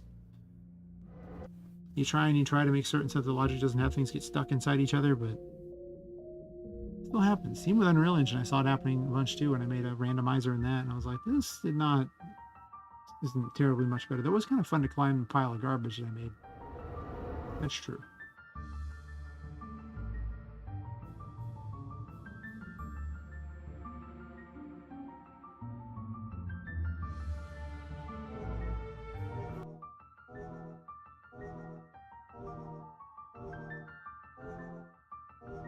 Pile of junk in here now.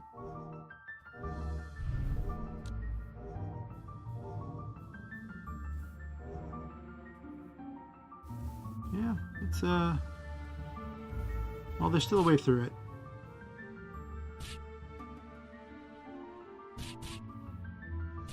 So far in all my testing, I have yet to spawn one where there was no way through it, but technically there's no logic making it where it couldn't happen. It just... I've never made logic where there's just so many events being spawned that it just never really happens. It is possible to have a failure like that, so at some point I will have to come up with logic to make it so that doesn't happen.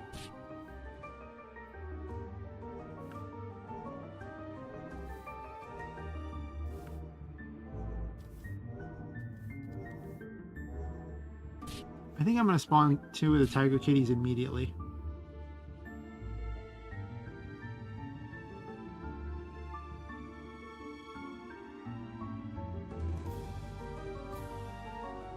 Because you get up there and it's like, she's like, what's she talking about? Is she crazy? I mean, like, where are these, things that are spawning? I don't understand.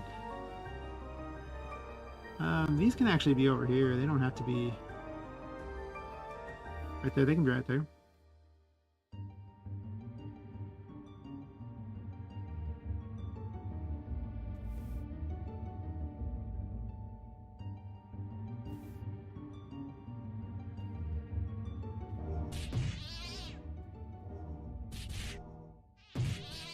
Also, how big is their hitbox? That's actually not bad. It's the same size as the hulls. They're faster.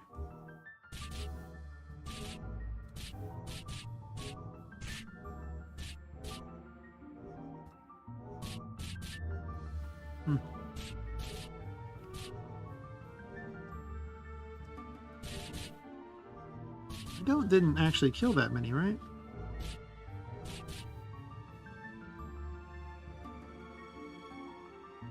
There's no way I killed enough. I wonder if they added it twice or something. I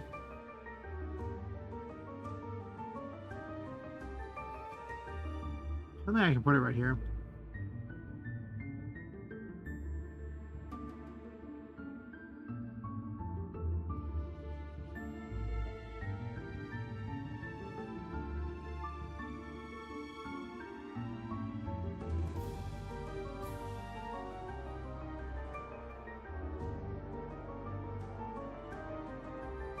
So what does NPC3 do?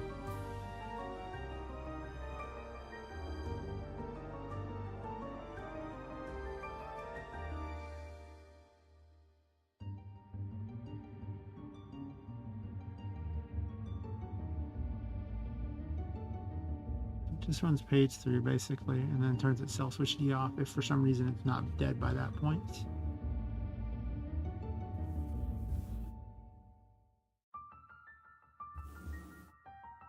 Um,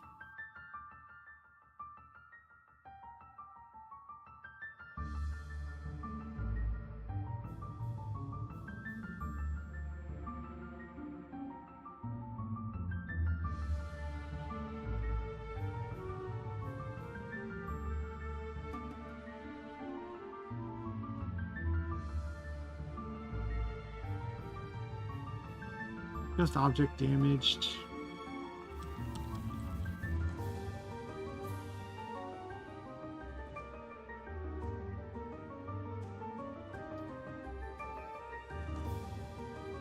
I guess for now, I'll just do these as a quest thingy.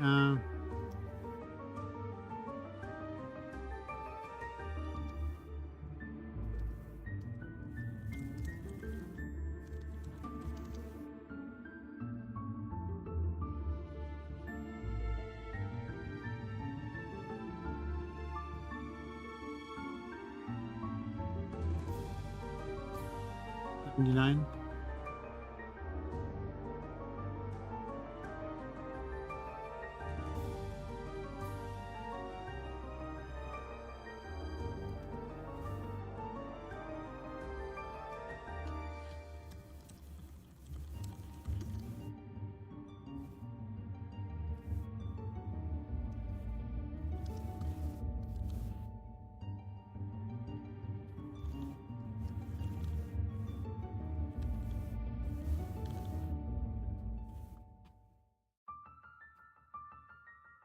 I will have to adjust it for when I actually make them a regular enemy, but for now they're just a quest enemy, so.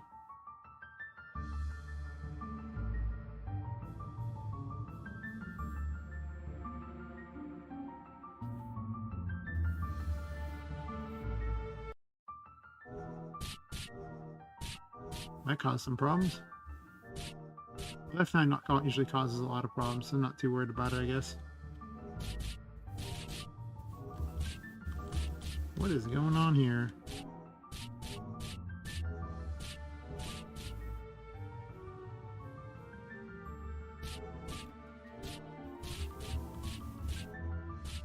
That doesn't really matter.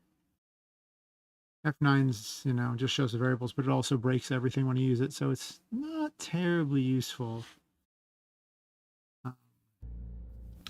Most of the time. Every once in a while I can get away with actually using it, but I should have actually just typed in into the console the one I wanted to get the value instead of looking in my list.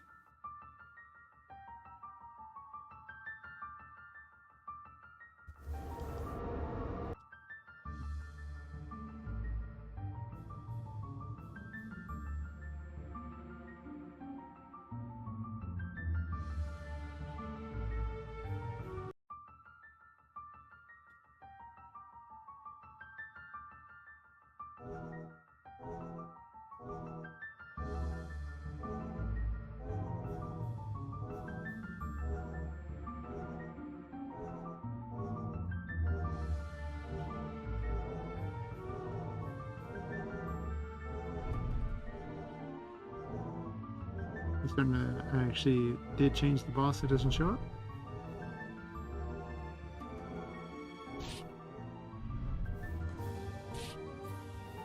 Or I forgot to put bloom back on to show my what I was talking about with the cards being really hard to see and everything. It does look better though. For a lot of other things, just not the cards. Or anything that's white. Then they just lose all detail. That's no fun. So I'm definitely an art guy, so the details matter a lot to me.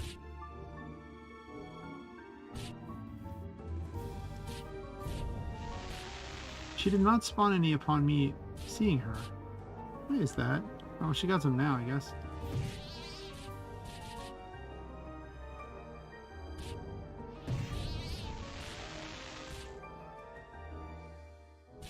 They need to have a spawning animation. If they're spawning in on top of her.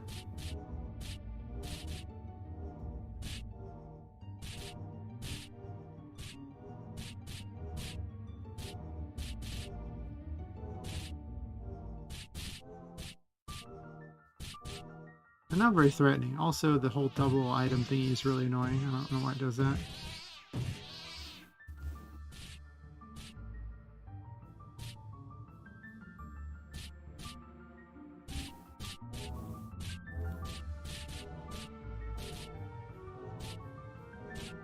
I was just dancing between my shots. See how it is, just getting openly mocked by the Tiger Kitty. Happens.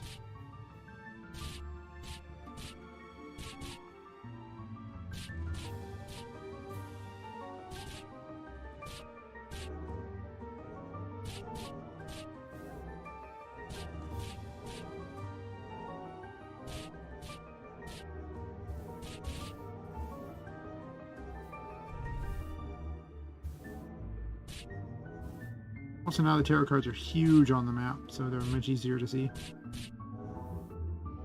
The change I made mostly because the file size of it was just bigger.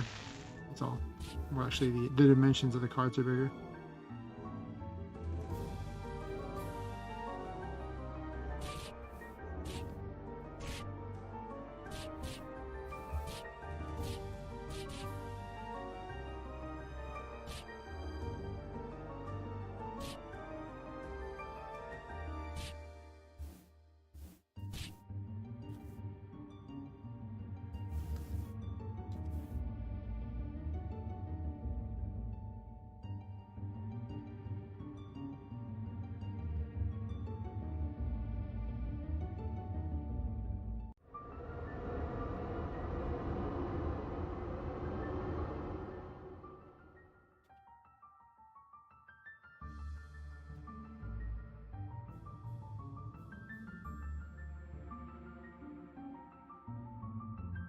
I was just thinking how wild it would be if I actually merged the two games.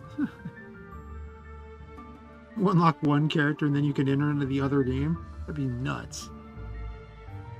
I don't see how I'd have any kind of coherent narrative at that point, though.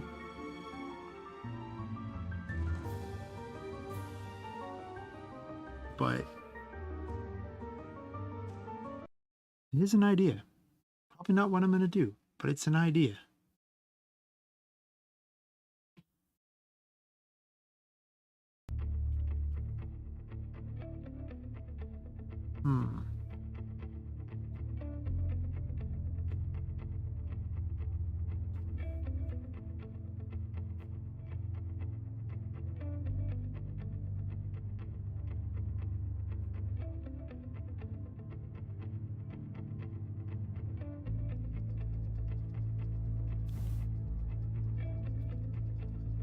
Let's do another one here. We'll call it spawn count.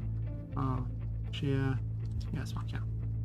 We'll set it to, we're going to start it at 1 because I'm going to do this immediately.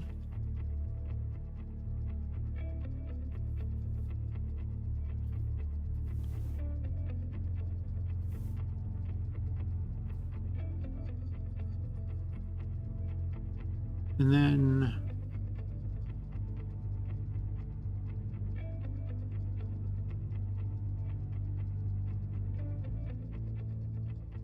I'm gonna have to have special code for the quest things. I just realized that you could take advantage of the fact that the game will cull enemies that are too far away from the player and just simply run away to kill them.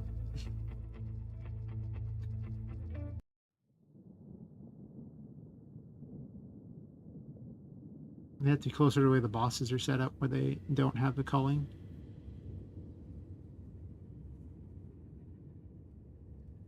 That might be a new program I have to make in quest enemies. In fact, it's certainly something I had to make. Alright, well, we'll get to that in a second.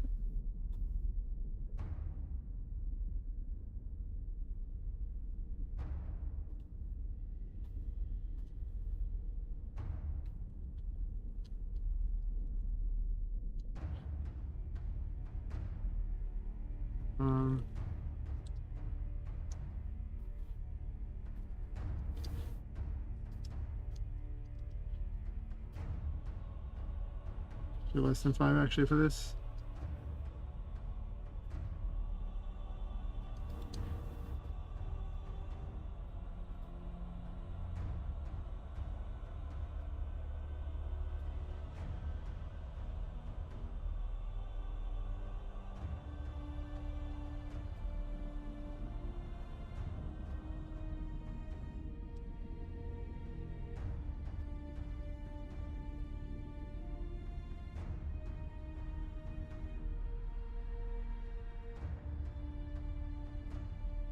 keyboard is so much tinier than the other one. Just hit some keys a little. That's okay though. Just need to center it more. So I'm not reaching my right hand farther over. You're mishitting keys because I put my fingers like one off the home row.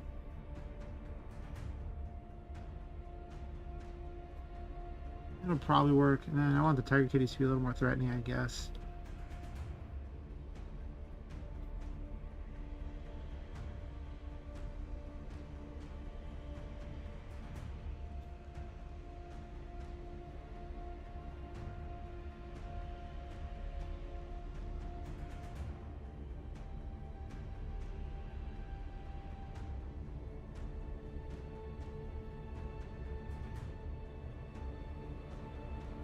It's just skipping that one entirely.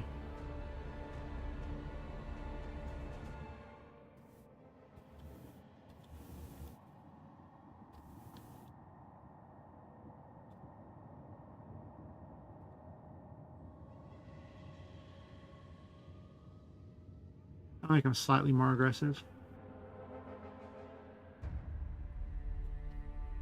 Yeah, I think I'm gonna be programming some quest stuff in a second here.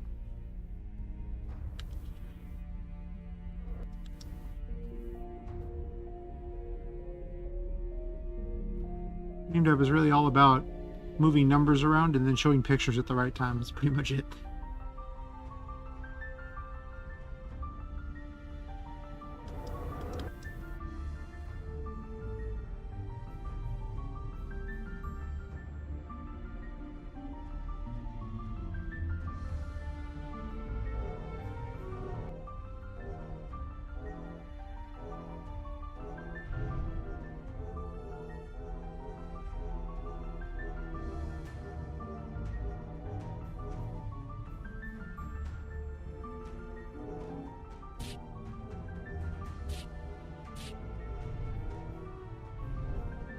I wonder if I should have a 2D boss battle.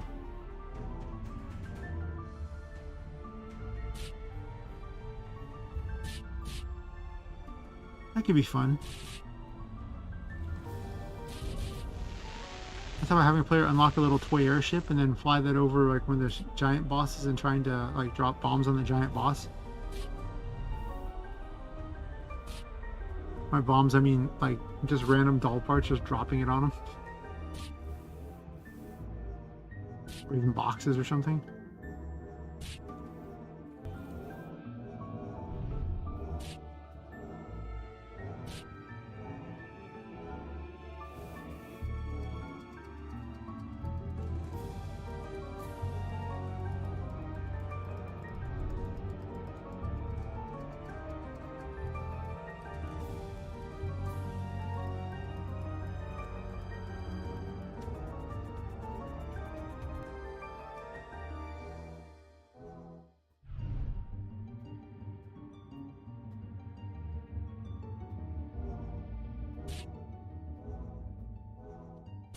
I wish there was a faster way to find the characters, but the problem is that it's I forgot to turn bloom on again. Make note of these things. I'm sure it's easier to find the characters.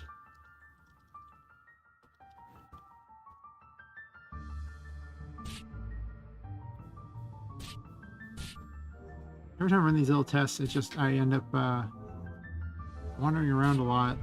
I'll say things and then I'll totally forget about them. Oh, actually, I know what so, this tiger kitty.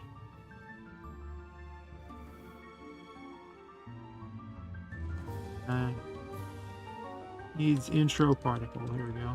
Do that. So, items spawn 2 images. Let's start.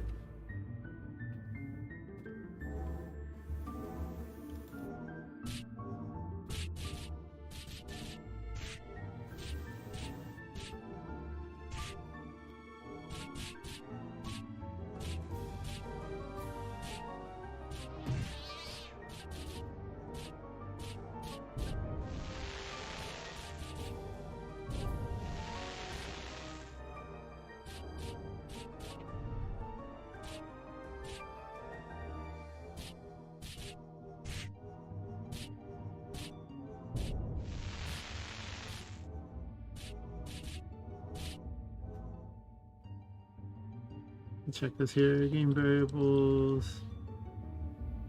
Dot value. 99. 5. Why 5? Is there no more tiger kitties?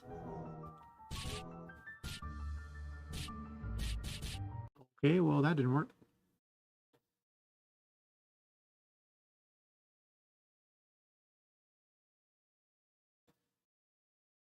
Spawn count's supposed to do 2, right?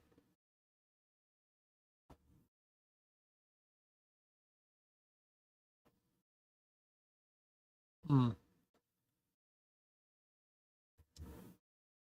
Guess their tanks is only spawning 1, I guess? I don't know.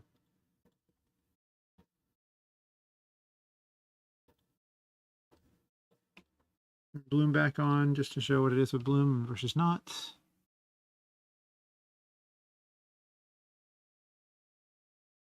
Why in the world is this sitting on top of the page here? I don't know. There's just some random thing sitting on random dialogue sitting on top of my code over here. Like, weird. Turn bloom back on. Needs an intro particle for the kitties.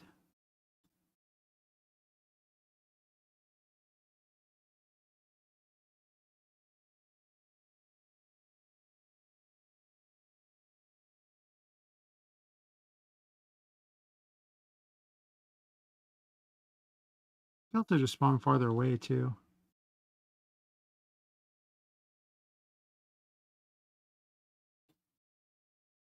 I'll try farther away.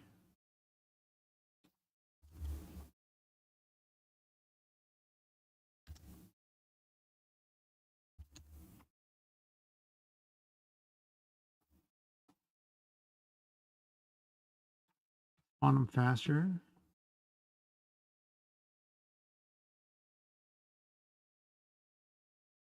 Also, I want some different music for that one. I'm tired of the same music. So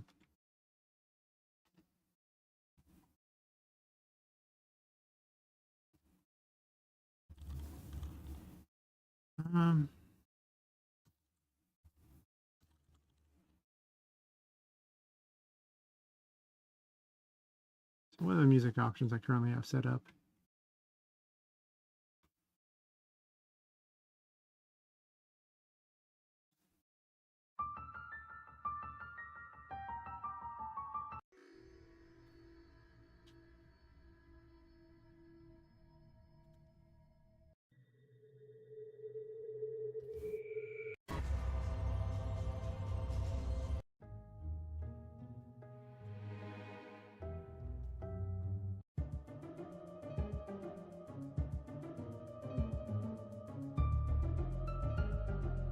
Use that for the clowns, I think, instead.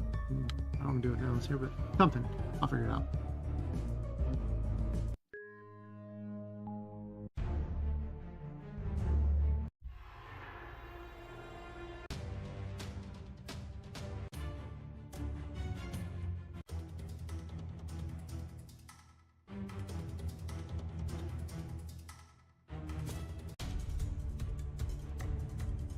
What's Attic 3 I'm going? Attic 3 just doesn't have music, huh?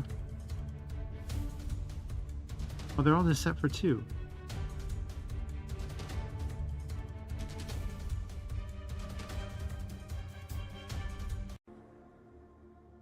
There.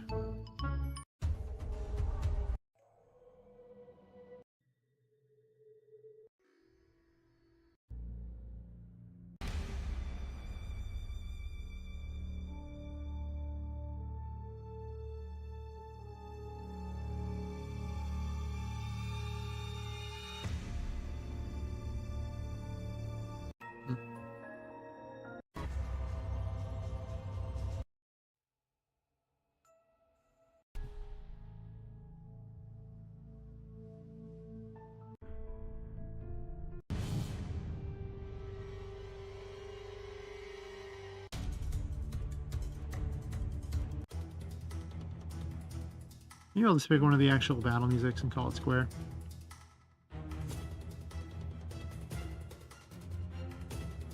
Not really fitting, but I have to go sit there and look through all my music to find something that is fitting. And it's not like the previous track was particularly fitting either.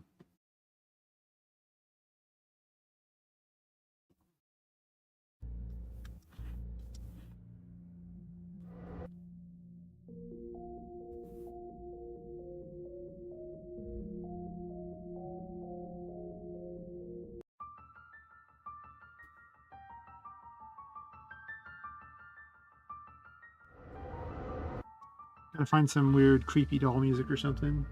But that's at least somewhat action-packed, I guess, is the best way to put it. Very rare type of music, let me tell you.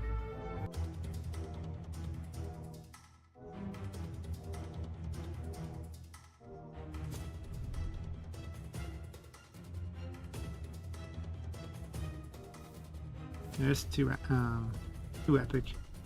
Oh well, it doesn't really matter.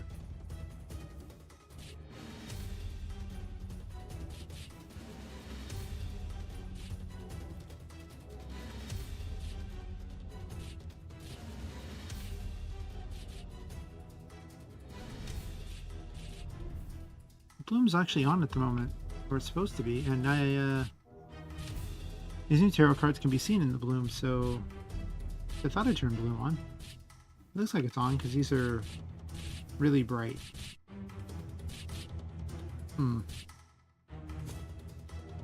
Bloom's usually good for giving a really mystical feel to something.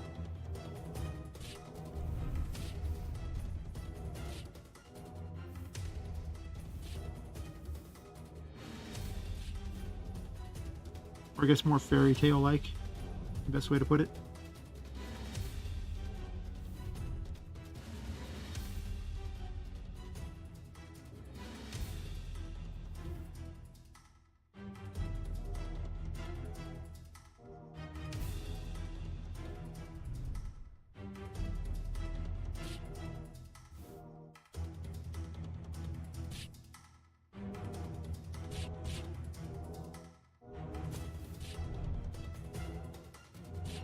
I almost wanted to spawn at a specific location if I'm going to keep testing these.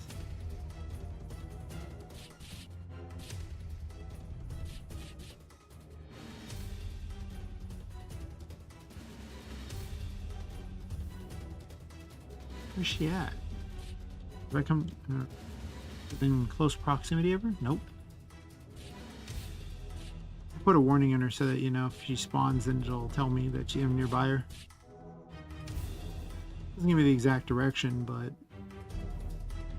well, seeing the tiger kitties is also a dead giveaway.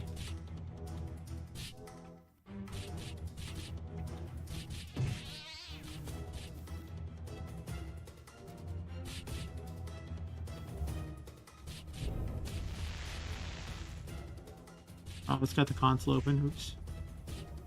There we go. Console just makes everything laggy. That's what it does.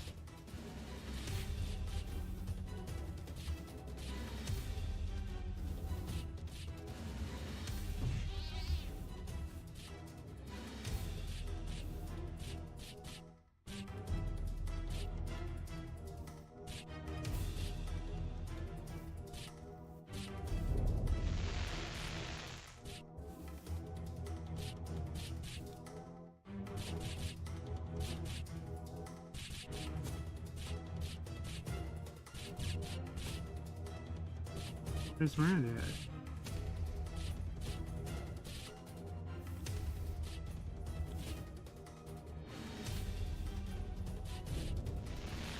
All the tiger kitties spawned, but West NPC is not there.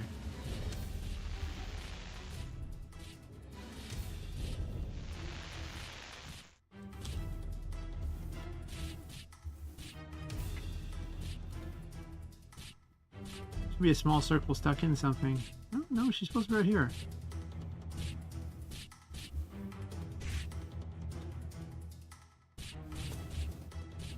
But her image broke,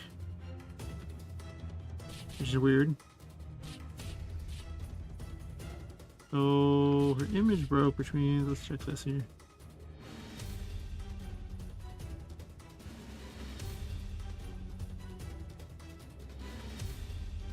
So she spawned right here.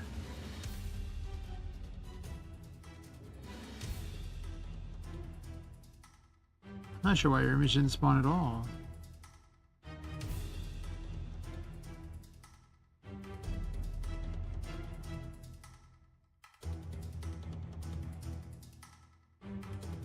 Oh, why did I change that to 12?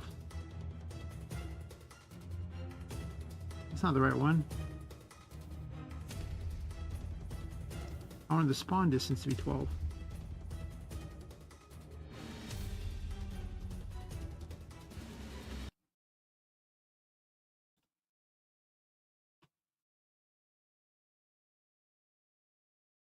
It's always the little things.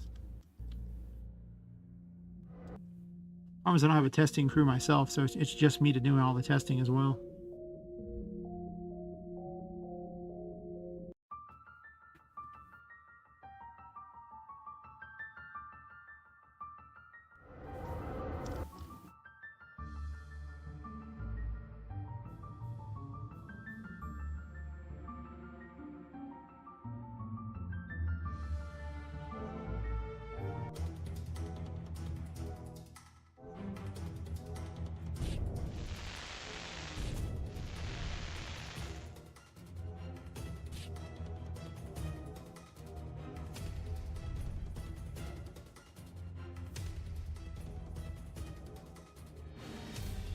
I think I'll probably switch gears and work on something different than this particular thing, because it's just really tedious to program these quest things. I do need to program it in, though. Like a reusable code they can all do in the quest system.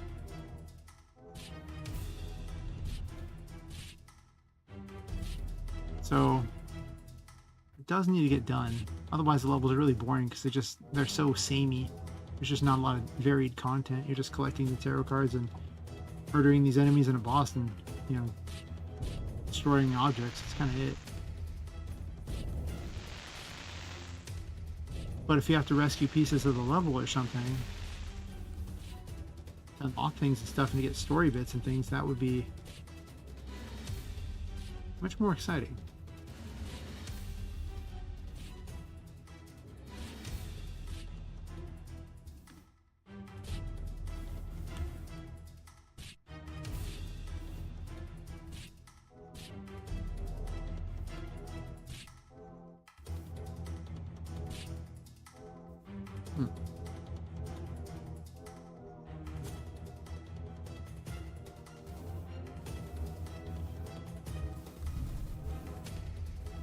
Also make more graphics for the levels, because all the junk piles are there's only so many of them. I think there's like 22 of them.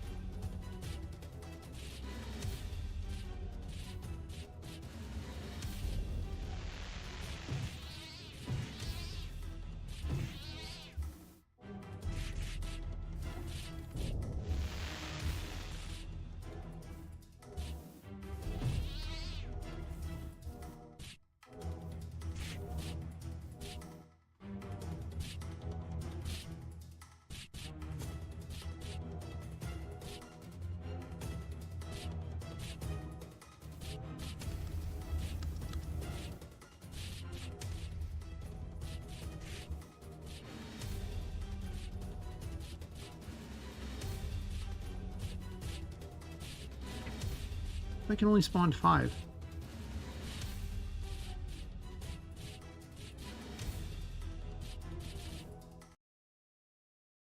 Hmm.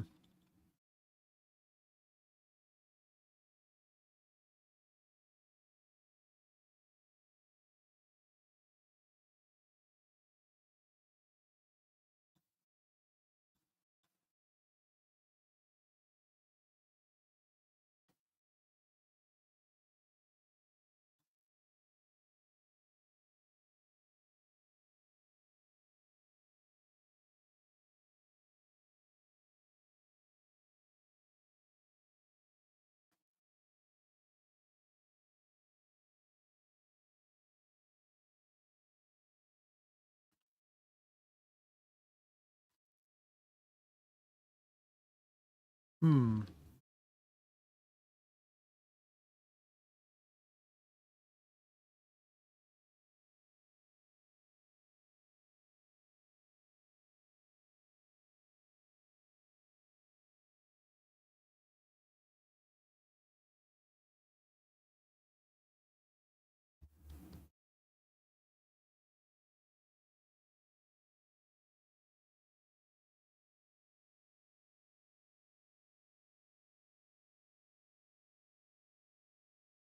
You have to do an else on this, right?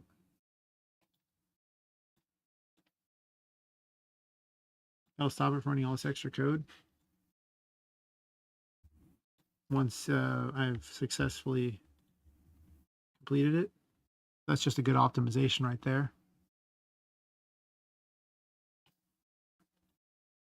Running all this code over and over and over doesn't make much sense.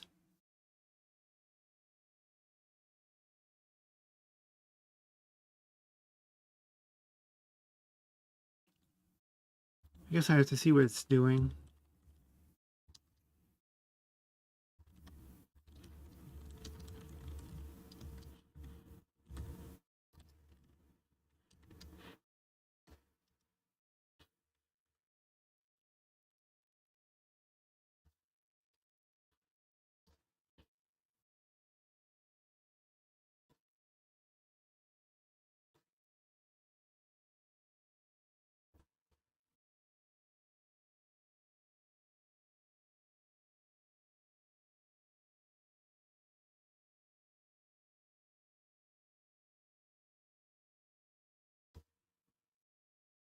Actually,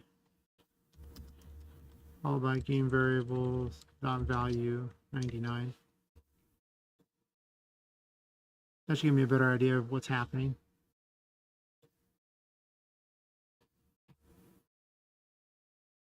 Somewhat it looks like it's iterating the code only 5 times instead of even 10 times, which she's supposed to be spawning 2 every time. That should actually spawn 20 of them, even though you only have to kill 10. It does stop spawning them if you actually kill enough of them. Yeah, blue makes these lights look so much brighter too. She does wonderful things. It also makes the smoke behind her look so much whiter, and these portals look really cool by comparison. So I don't want to keep the bloom. Now that I've changed the tarot cards to work with the new bloom, it's probably fine to do that. Probably.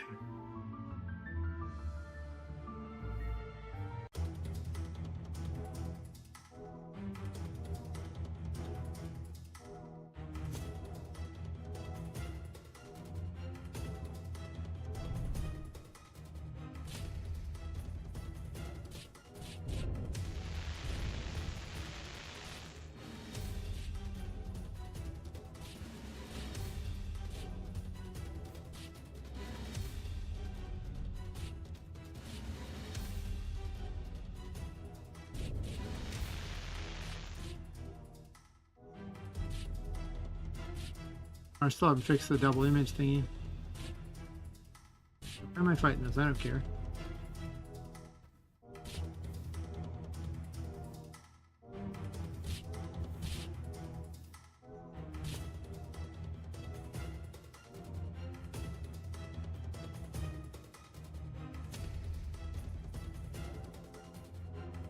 The good news is because she spawns all these tiger kitties around her and they all show up on the map, it should be a lot easier to find her in general.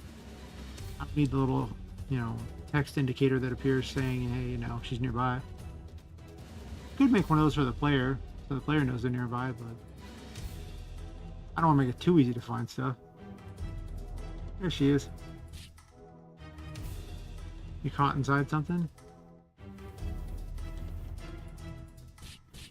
Where is she? Yeah, she's stuck inside something. Don't you have Fortuna's code? I thought you did.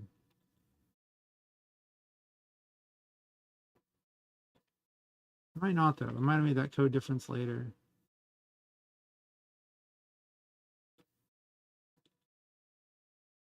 Huh.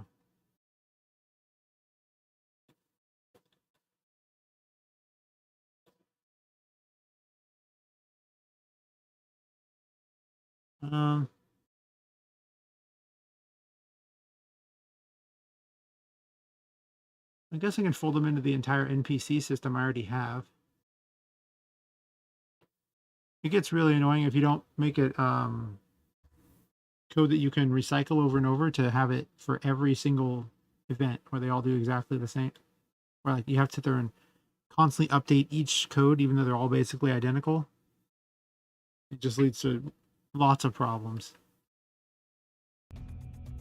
Like errors in the code where you make, a change that is You just mess up that change, even though you're doing it a whole bunch of times over. You make one little change, then you gotta figure out where you made that change. It's just terrible.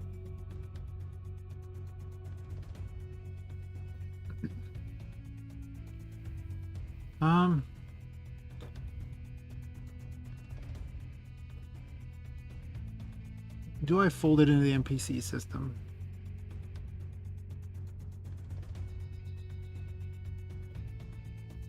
So if I do fold it into the NPC system, let's go to page 1 and see what it would say. Page 1 sits there and tries to make certain they spawn.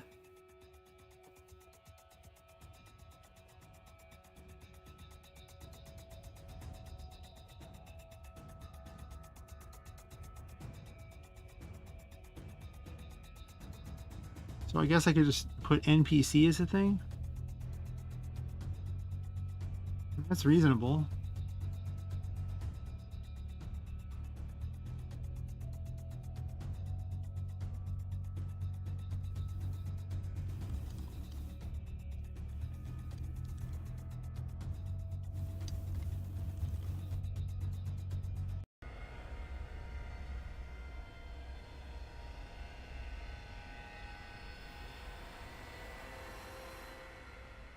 Put it in this order.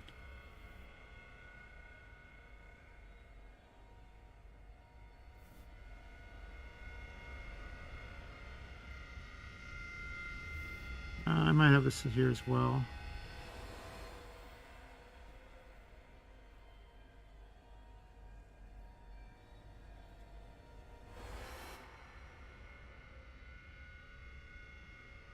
Oh.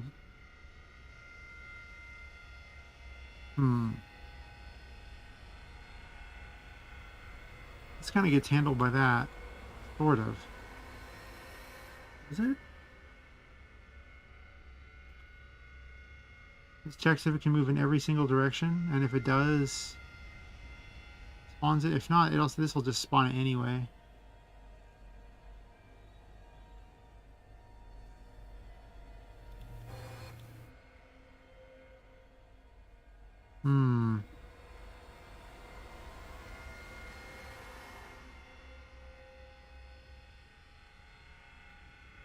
Maybe I don't fold into that system yet. It's looking like it's going to be very complicated to do so. If this event does not behave the way all the other ones do, where I only want them to be there temporarily.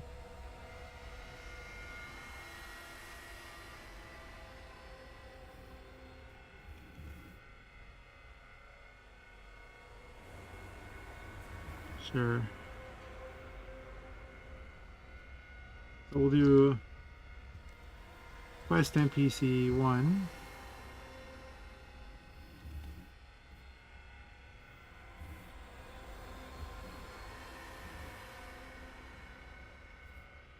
Let's do it this way. Supposed to be some really impressive storms tonight. I think it got up to like 48 degrees Fahrenheit today. Was the cap, and it's supposed to potentially snow. And we're only about 100 feet above sea level here, so it doesn't usually snow here. I would say it's a treat, but that means everyone here has no idea how to drive in snow. I know how to drive in snow because I grew up in the mountains, but here you have a bunch of drunk college kids who have maybe never seen snow, depending upon where they came from, because a lot of them come from out of the area.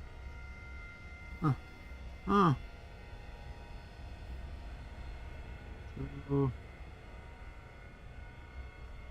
329 is which array again? Double check this. I might not want to push him to that array. Switches.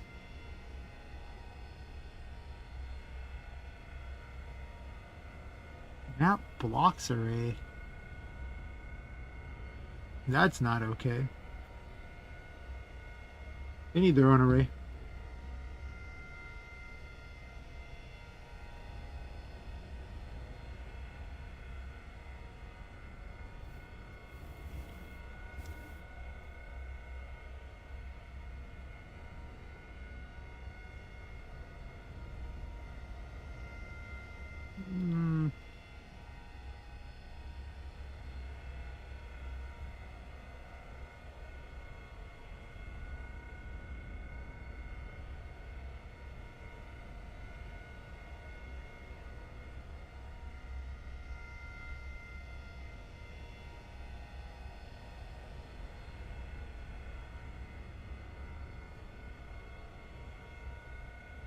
I think I would request NPCs in their own area so they can be dealt with individually.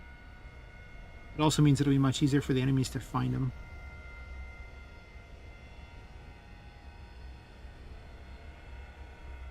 $251, and then at the start of a regular map, I also want to probably just zero it out either way. Or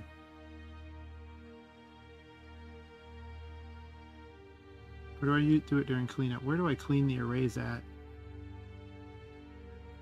Right here, okay. Makes sense. So we're pushing to 251. This is part of why I need to make a special system for them, because right now they're being treated the same way any one of the walls in the dungeon would be treated. Which is weird. Doesn't make any sense.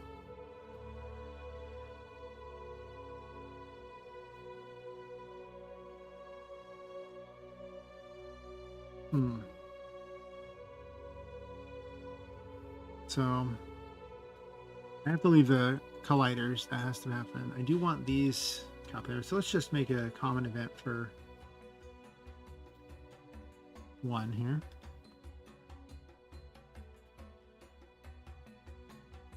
And one off the top. I'm gonna start 241 for this. Purely for the making it look nice and symmetrical and just better looking in general. I'm gonna move all these one down. Just cause.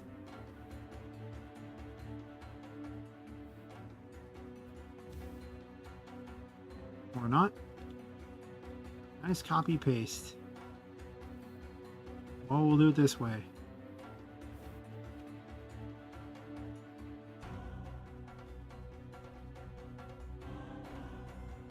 And now, when I do it,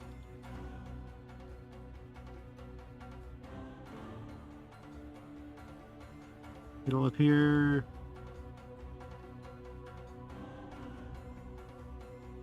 I thought it would appear at the top, so it's 241. Yeah, right here, okay. Yeah, and now it appears at the top. Looks all nice and neat. Very important. Do not question my ways. I just. Probably a logical thing. You shouldn't do it. Just don't do it to yourself. There's no rhyme or reason anymore here. Just the ravings of a mad game dev. That means I can copy this over there and just start getting rid of all these extra things.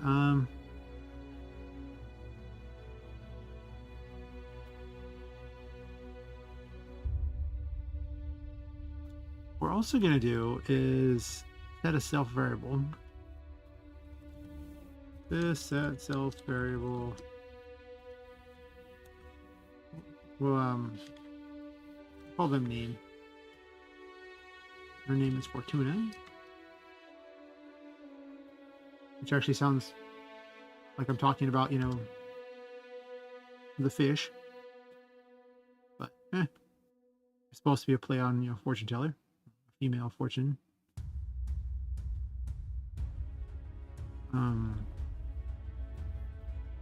Mostly it was a quick name just out of the blue. This character's not really supposed to be in here, but she's gonna be basically fairly coded in here. I'm gonna have to change a bunch of names, or just name another character after the same thing to make it easy.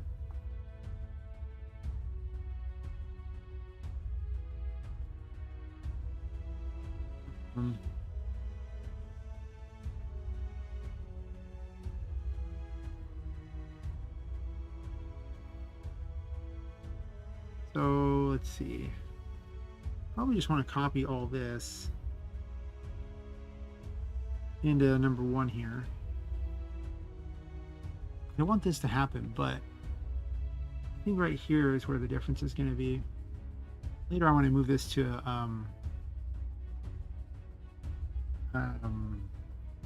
blanking on there.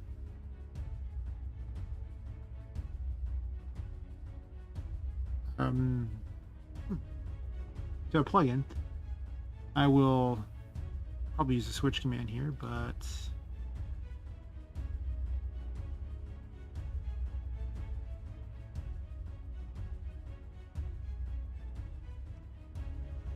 For now, we'll do it this way.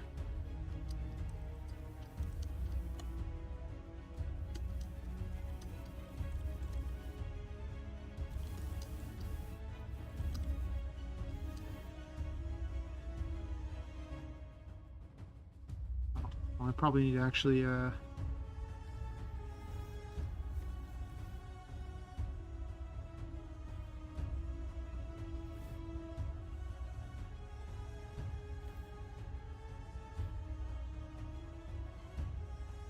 this.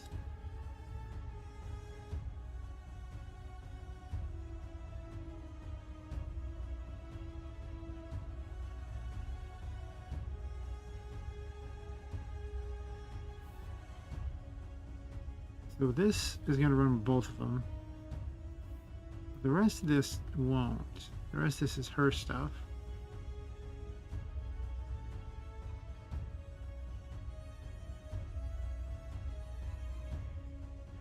Turn on skip on that for now, just so I keep it around so I can double check that I have it all correct.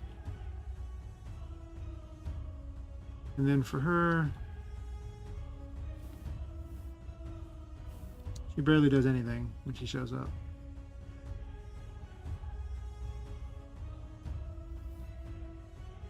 Really important thing is setting the enemy type.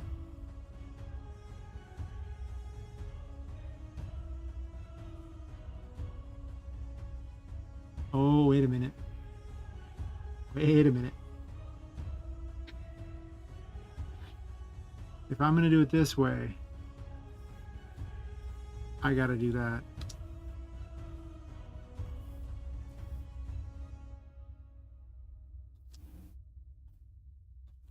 Because in JavaScript, if I use this, well, using this common event here, this becomes the common event, and not the event or the basically the character that was initiating this. It's not that. It's literally this thing here.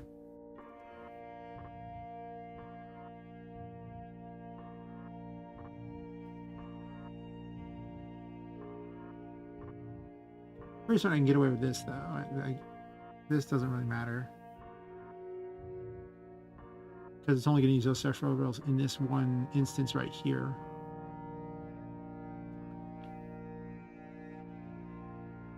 Just to double check, this is part of that, right?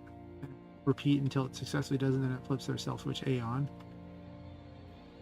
Right, and that means I can get rid of all this code. We'll just turn skip on for that for the moment.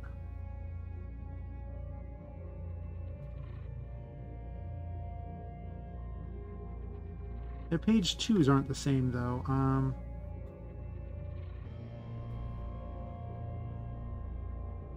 But there might be duplicate code. There's always...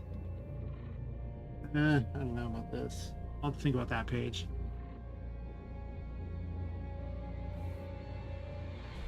And then this will just be quest 3, I suppose. I don't even have a 4. Did they need a 4? They might. We'll start with seeing if the first page works before we go crazy and try to set up all the pages. There's nothing worse than making a whole bunch of changes to the thing and then having to go back and try to figure out which one you broke. If you make just one change at a time and then test it, you know if you broke it or not.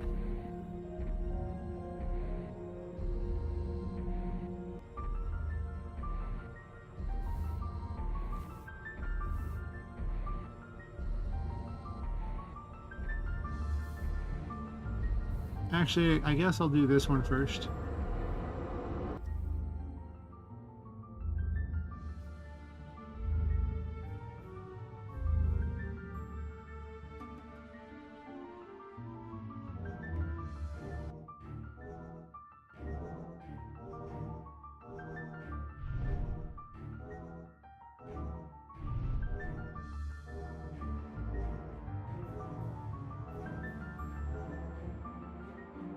Yeah, turn the music off for the game so I can actually just have other music going.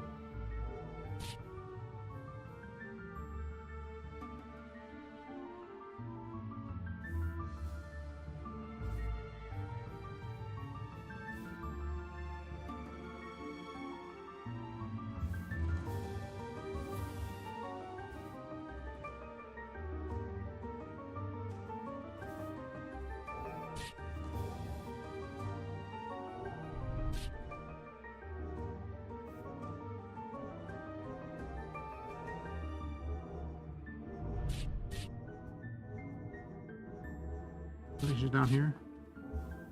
Fortuna is really hard to see. You stuck inside something? Yeah. Huh.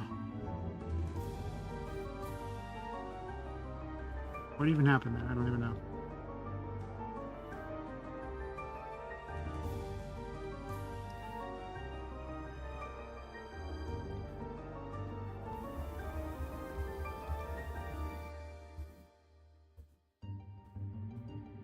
That's one way to get out of there. Just glitch the whole thing. Unintentional, but hey, you know, whatever. You see that our page 1 works, and that's all that matters.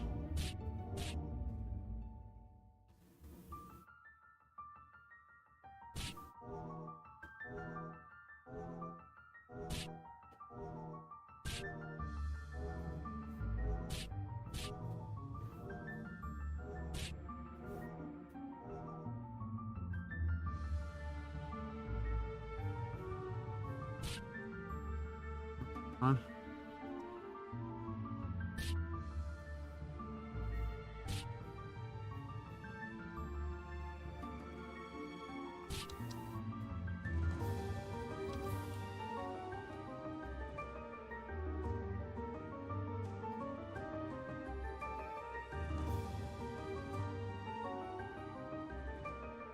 I want people to go back into the levels. I'll probably have to have a thing where it tells the NPC not to spawn a second time if you've already spawned her.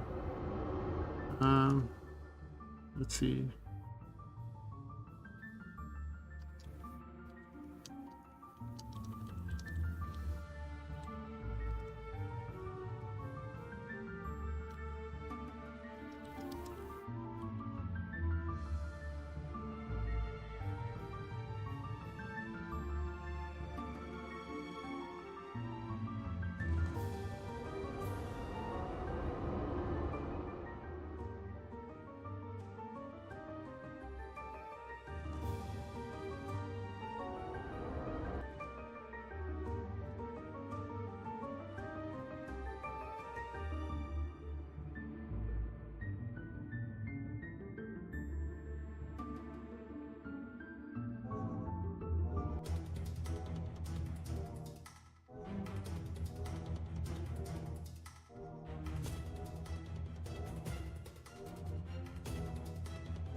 Still trying to fix the problem with the other NPC.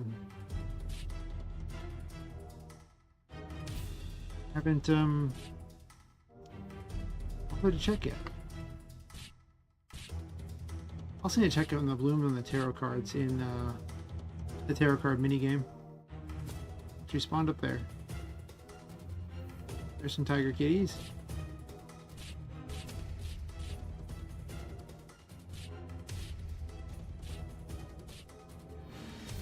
Got her head through something. Excellent, excellent.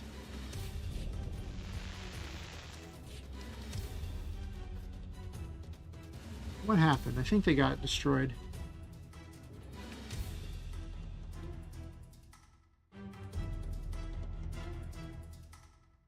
She's too far from the player. It's destroying the enemies.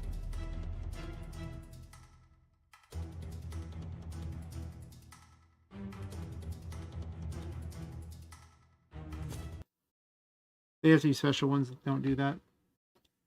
That's a change that just has to be made.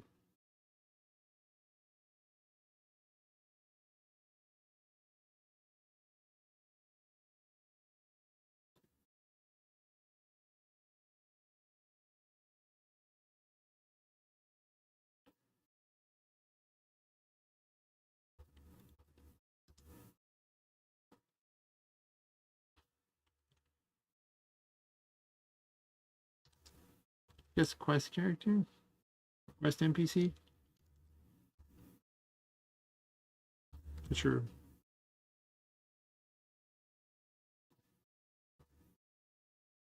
This might let me cheat quite a bit here. So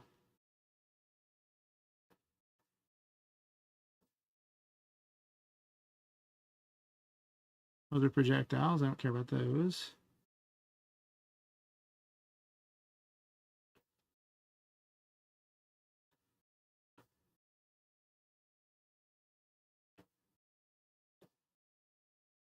Where does it check if they're too far?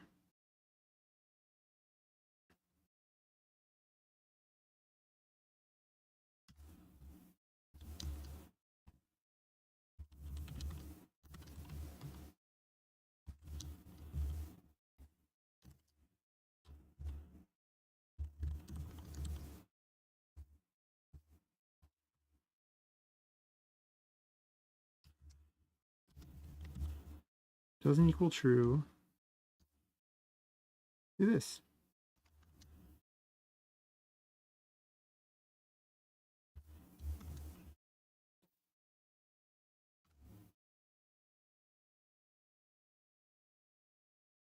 I think that's the only one that actually matters. Part of the reason for putting it in this system also governs whether or not they've been poisoned or things like that. So if I don't have this on there, then they wouldn't actually be able to be poisoned or frozen or anything. It should stop them from vanishing. Probably. Maybe. Potentially.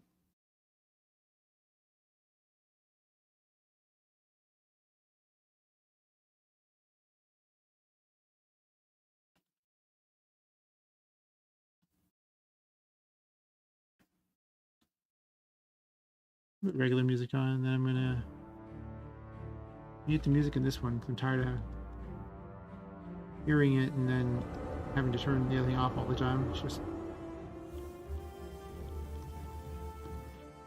not necessary unless I plan on actually working on the music at the time. But honestly, it's not what I want to do right now.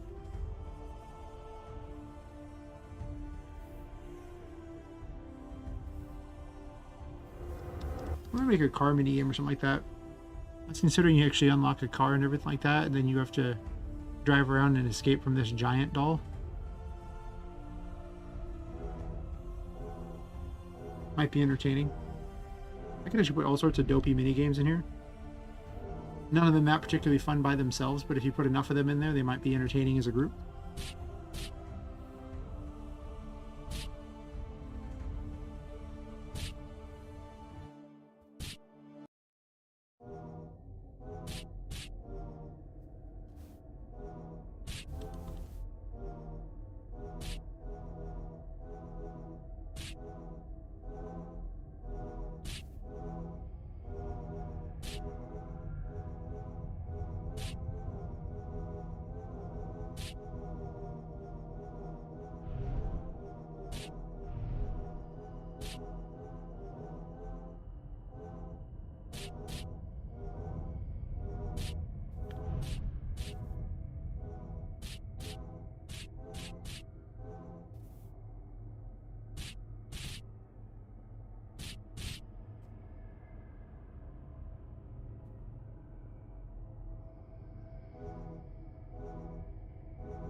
It's pretty hard to find this time around.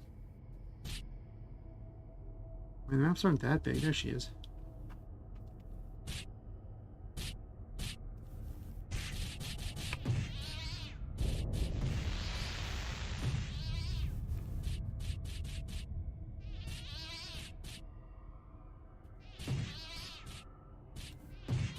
Feels really good with no cost.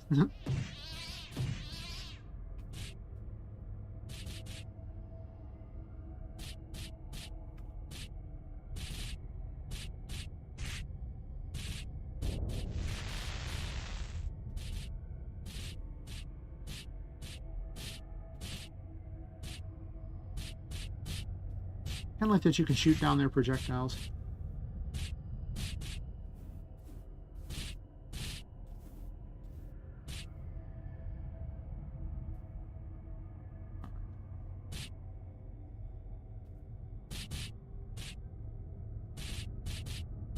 Nice, and then she immediately starts following you.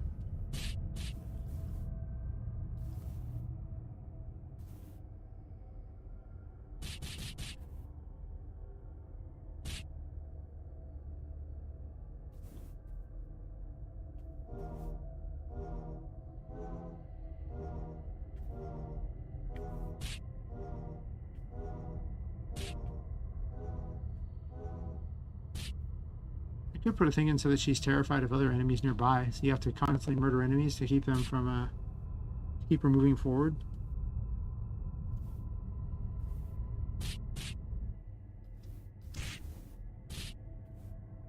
Also, when she exits, she has a really crappy walk.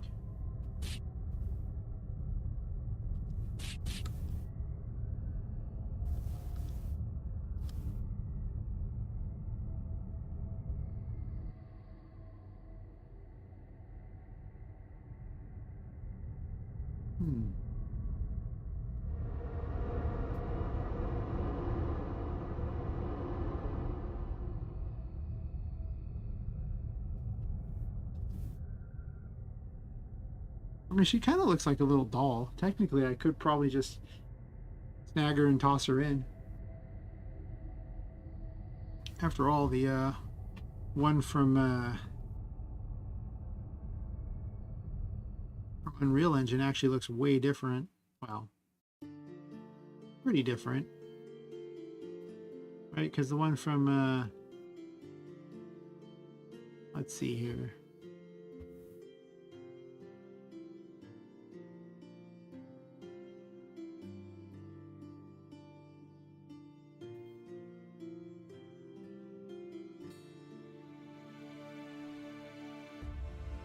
Because the one from UE looks like that.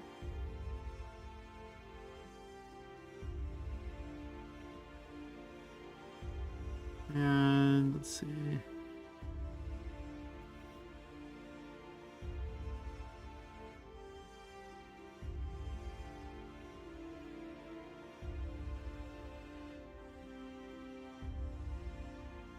The one from this looks like, you know, well, the one from the RM game looks like that, so they're different.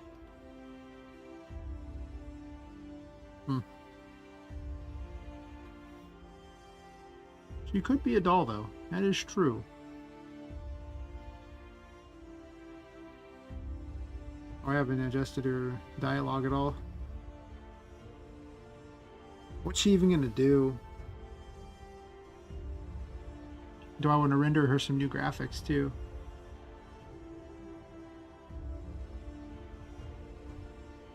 And if I render graphics for her, are those graphics ones that are more geared towards that character or a future character I'm going to make?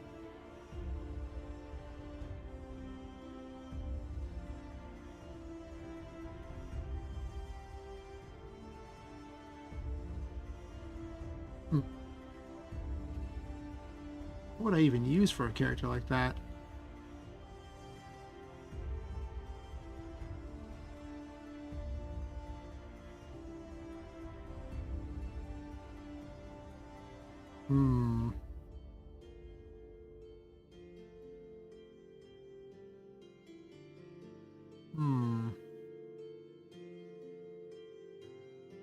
Did I already make something?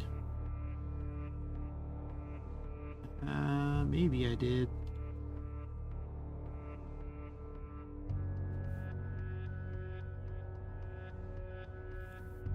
Or do I have something connect as a placeholder?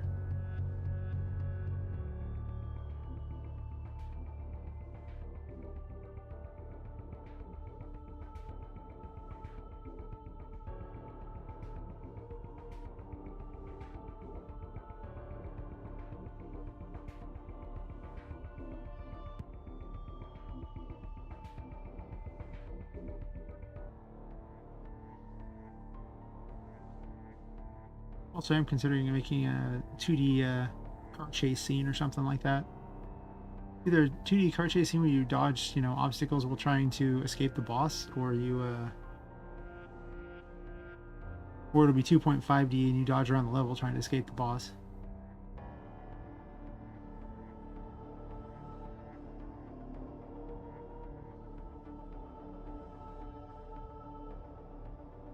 It just depends on which kind of gameplay I want for it.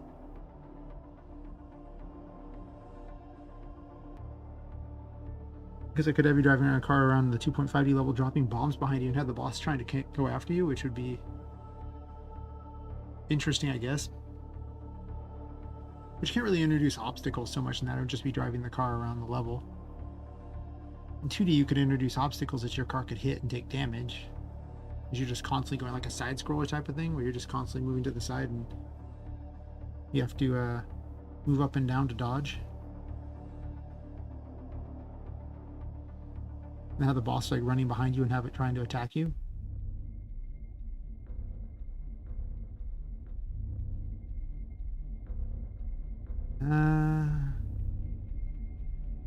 That might also be pretty not play out very well in RPGMaker. The movement in RPGMaker is really weak. So yeah, be careful about that. Like, it doesn't have a very good move speed differentiation. So making it faster or slower is going to be really challenging because it really seems to have like very few speeds. And you can do fractional speeds, but JavaScript and fractions don't always work out so hot. So you really don't want to do that, even though I am still doing that. Huh. I don't know. I do kind of want a little car scene. The upside of the 2D car scene is that I can just take, like one of those 2D cars that's just bumping around there and all that, and just have that move as the player location. Later on, animate, like pop it inside it or something like that. Which would be amusing, I guess. It would be an interesting change up because I think the problem a lot of times is you end up with a lot of these very Diablo-centric areas, which are kind of, they can be fun. I can keep adding more things in to make them cool, but I could see it getting monotonous without some sort of in-betweens. Various changes that can be made. So, huh.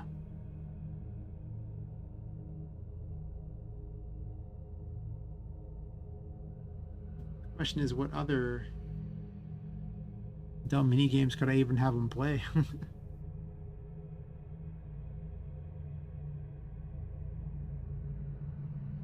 don't know. It doesn't look like I have any good placeholder graphics for this. They're all 2.5D. And 2.5D is not exactly going to work very well.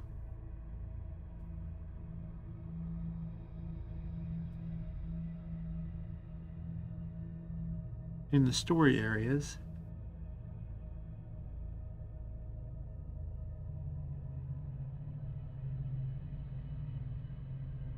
Huh. I think I make a note of that.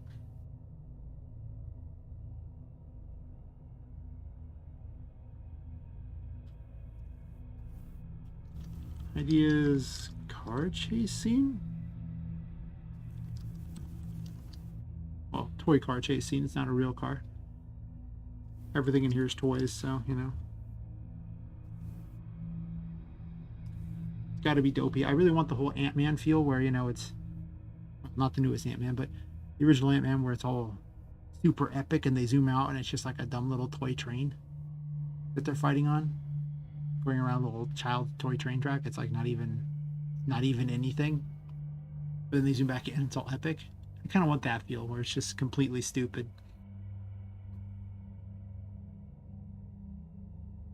All right, so I guess I don't need to make a full quest system here terribly. If this was good enough.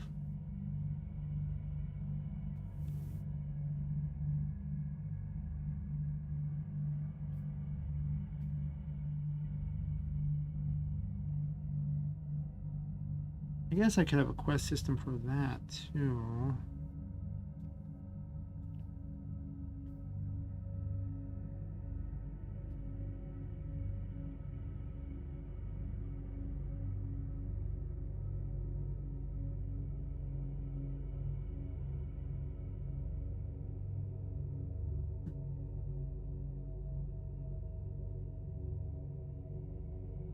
Oh, looks like people wandered off.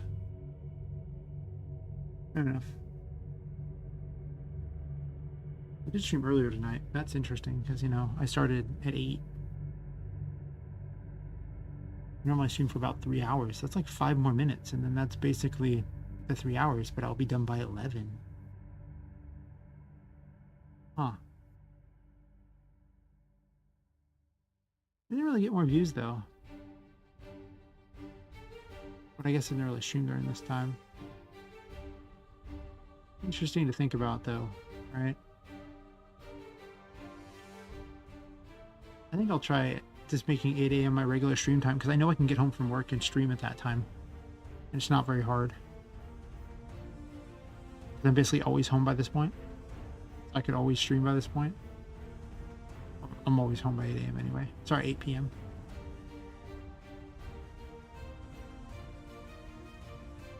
Oh. Yeah, oh.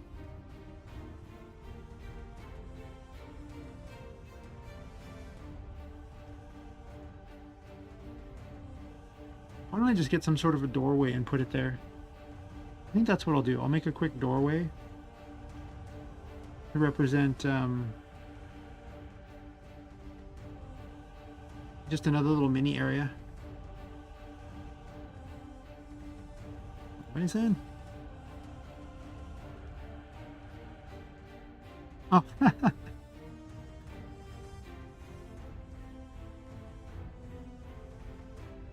Oh, that's awesome. Byzantium? Okay. I'll just call you Byzan, I think. My pronunciation of these names, terrible. You know, I may have been around the thing a little while. Maybe. Been around RM a couple years. Making my events, doing my things. You know. Trying to make a quest system.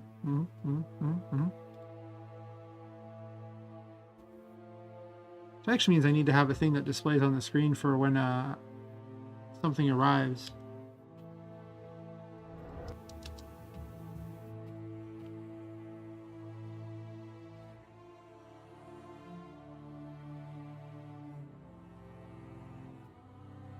How you liking the engine after your 1 month of using it? Is it everything you've hoped for?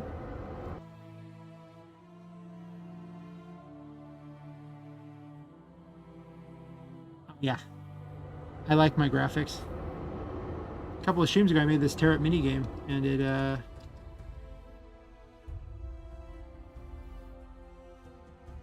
oh. And you came to RPGMaker? But why? Like, I know I'm still using it. It's called sunk cost fallacy, but I don't know why anybody else would be using it specifically.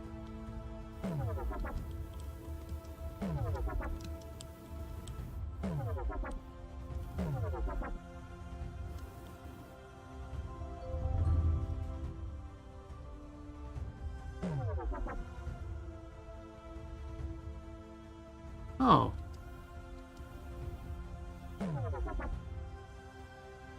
I mean, that's fair. It's kind of addictive. I think the most addictive thing is trying to make it do things it's not supposed to do. Because, yeah, okay, you know, you could do a regular one. But what if I'm just saying you could do this with it instead?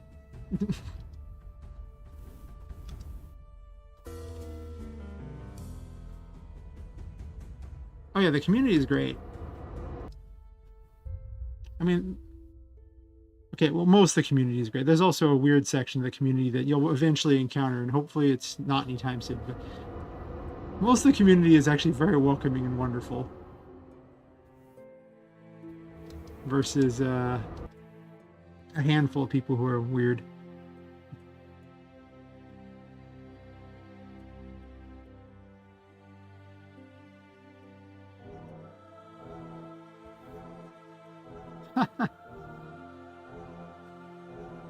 Well, that's good. It's definitely all about broken toys.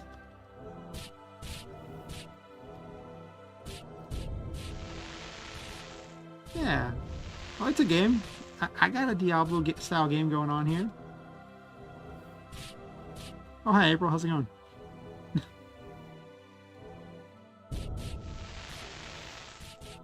With different abilities, too, and everything.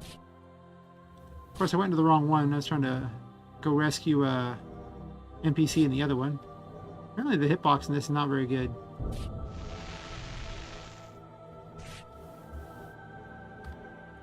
My menu system.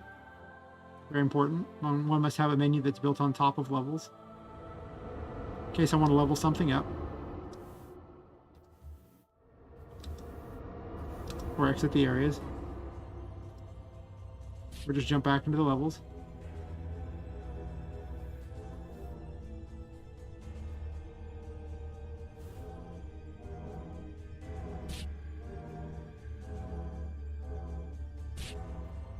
Ah, yes. Colliders and RPGMaker. Oh, yeah. Okay, well, here's the thing. Q movement does work for MZ and MV. And Q movement's great. It's the best we've got. However, to set everything up, you have to do it without being able to see it. You have to go into the game to check the sizes of things.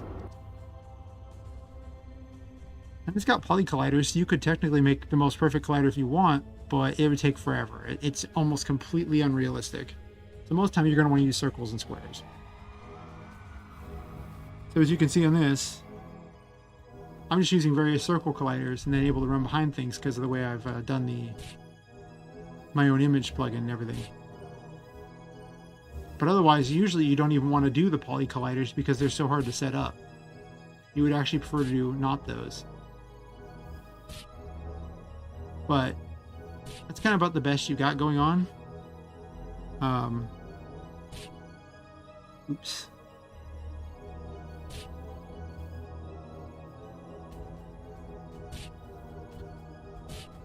So I can find the right find the NPC.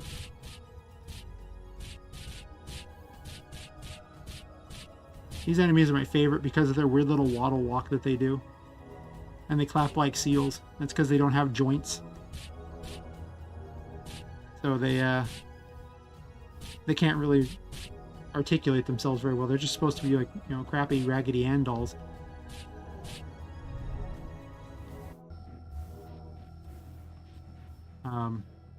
Yeah, the other problem you're going to encounter is movement. ARM has 4 movement speeds unless you use decimals. And we'll get to why that's not so great in a second, but the 4 movement speeds are might as well be stopped, super slow, fast, and, you know, just teleporting. It's pretty much it. Those are the speeds in Aura. Who picked these speeds? I don't even know. And now you can use decimal movements by using script commands. However, this is JavaScript we're talking about. In JavaScript and decimals, oh gosh, JavaScript can't do math. It doesn't know what to do with decimals. It will get confused if you try to use them in any kind of calculation and produce random results. Pretty much. Where are they now? Yeah, JavaScript's got some real problems with it. But if you're using VXAce, then that wouldn't even be a case for you. That's Ruby. So you're good to go on that, but I don't know anything about Ruby. Because I came in at MV. Realized MV had a lot of horrible problems with it. Upgraded to MZ because I was like, well, I'm basically pushing MV to its limits, so MZ it is. MZ is a much stronger engine. Not Unity or Unreal though. No.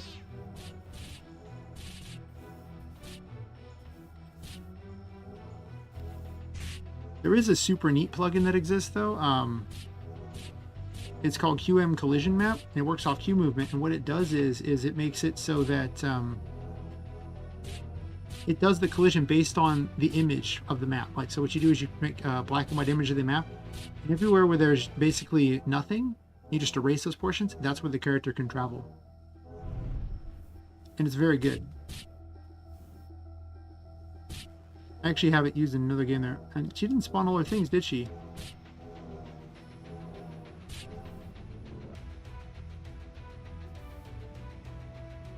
Supposedly she spawned them all, but where did they go?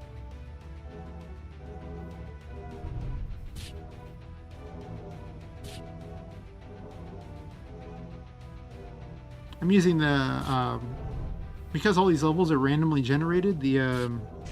I'm using the quest NPCs as essentially little mini deployment centers. They jump out there and then they spawn events around them. But for some reason this one failed. Or it spawned them inside of something. Did it spawn them inside of something? No? She's kind of standing inside of something, but...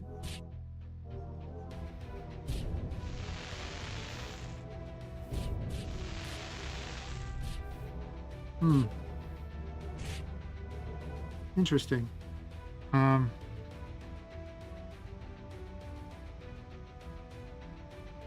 But yeah,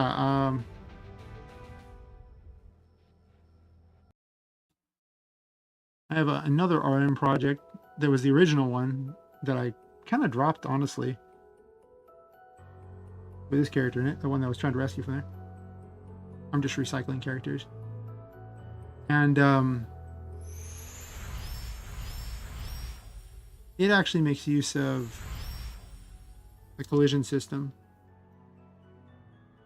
Also, it likes particles.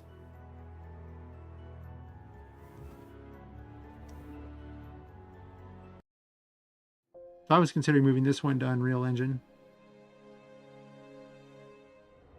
But if you look here, look at how clean it's like she can run right up to things. Now they won't let me show you the actual particle things, but... Oh, that's right. The mouse movement is garbage.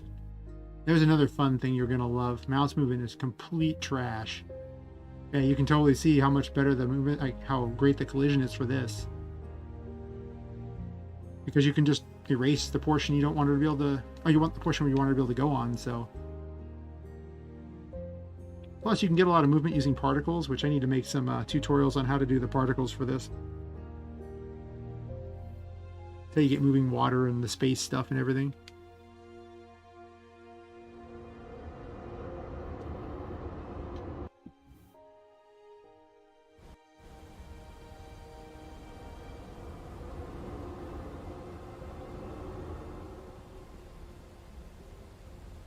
It's very possible to actually get good collision in this if you really want to, but it's not going to be like Unreal.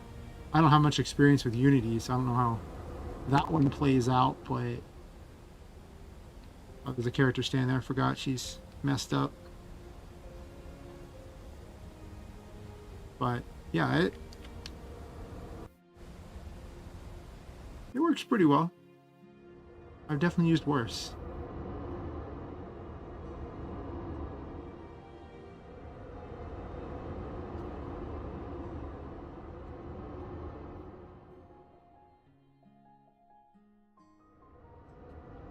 That one. I want this one. You can light a building on fire too. Oh, nope, I don't even have that one there. Yeah, that one's broken anyway. I always try weird things with it and it's just a friggin' nightmare.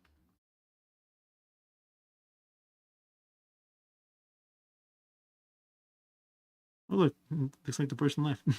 Oh well.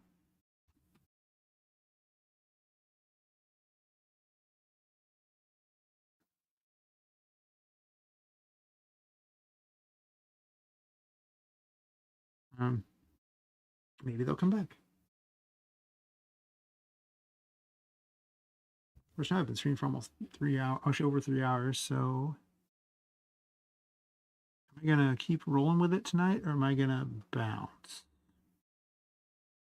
Decisions. Normally I'd probably do it for longer, but the sad reality is I went to I did a stream earlier today as well. And the stream was 4 hours long, I think. Yeah. On my supposed day off, I've streamed like over 7 hours. That's a lot of stream time today.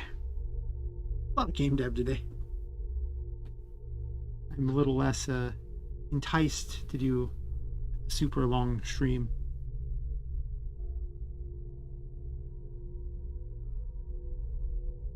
I mean, if there were a bunch of people watching, I probably would just sit there and stream a whole bunch.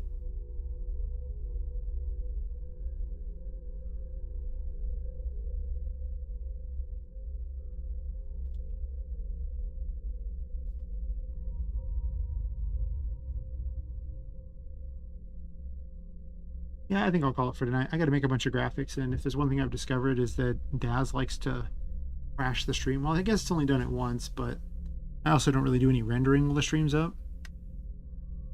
And rendering is really boring anyway, because mostly you just tell it, you set up the scene, and then you tell it to render, and then you go do something else for X minutes, because you can't do anything with Daz during that time. So I will be back tomorrow night at 8 a.m. Pacific time. I'm going to try this as my new stream time because, basically get about the same number of people. However, I don't have to see the sunrise like I was doing. Yeah, about that. I will catch everyone later. Have a wonderful morning, evening, afternoon, whatever it is for you. It's Imaginary Villain signing out. Later.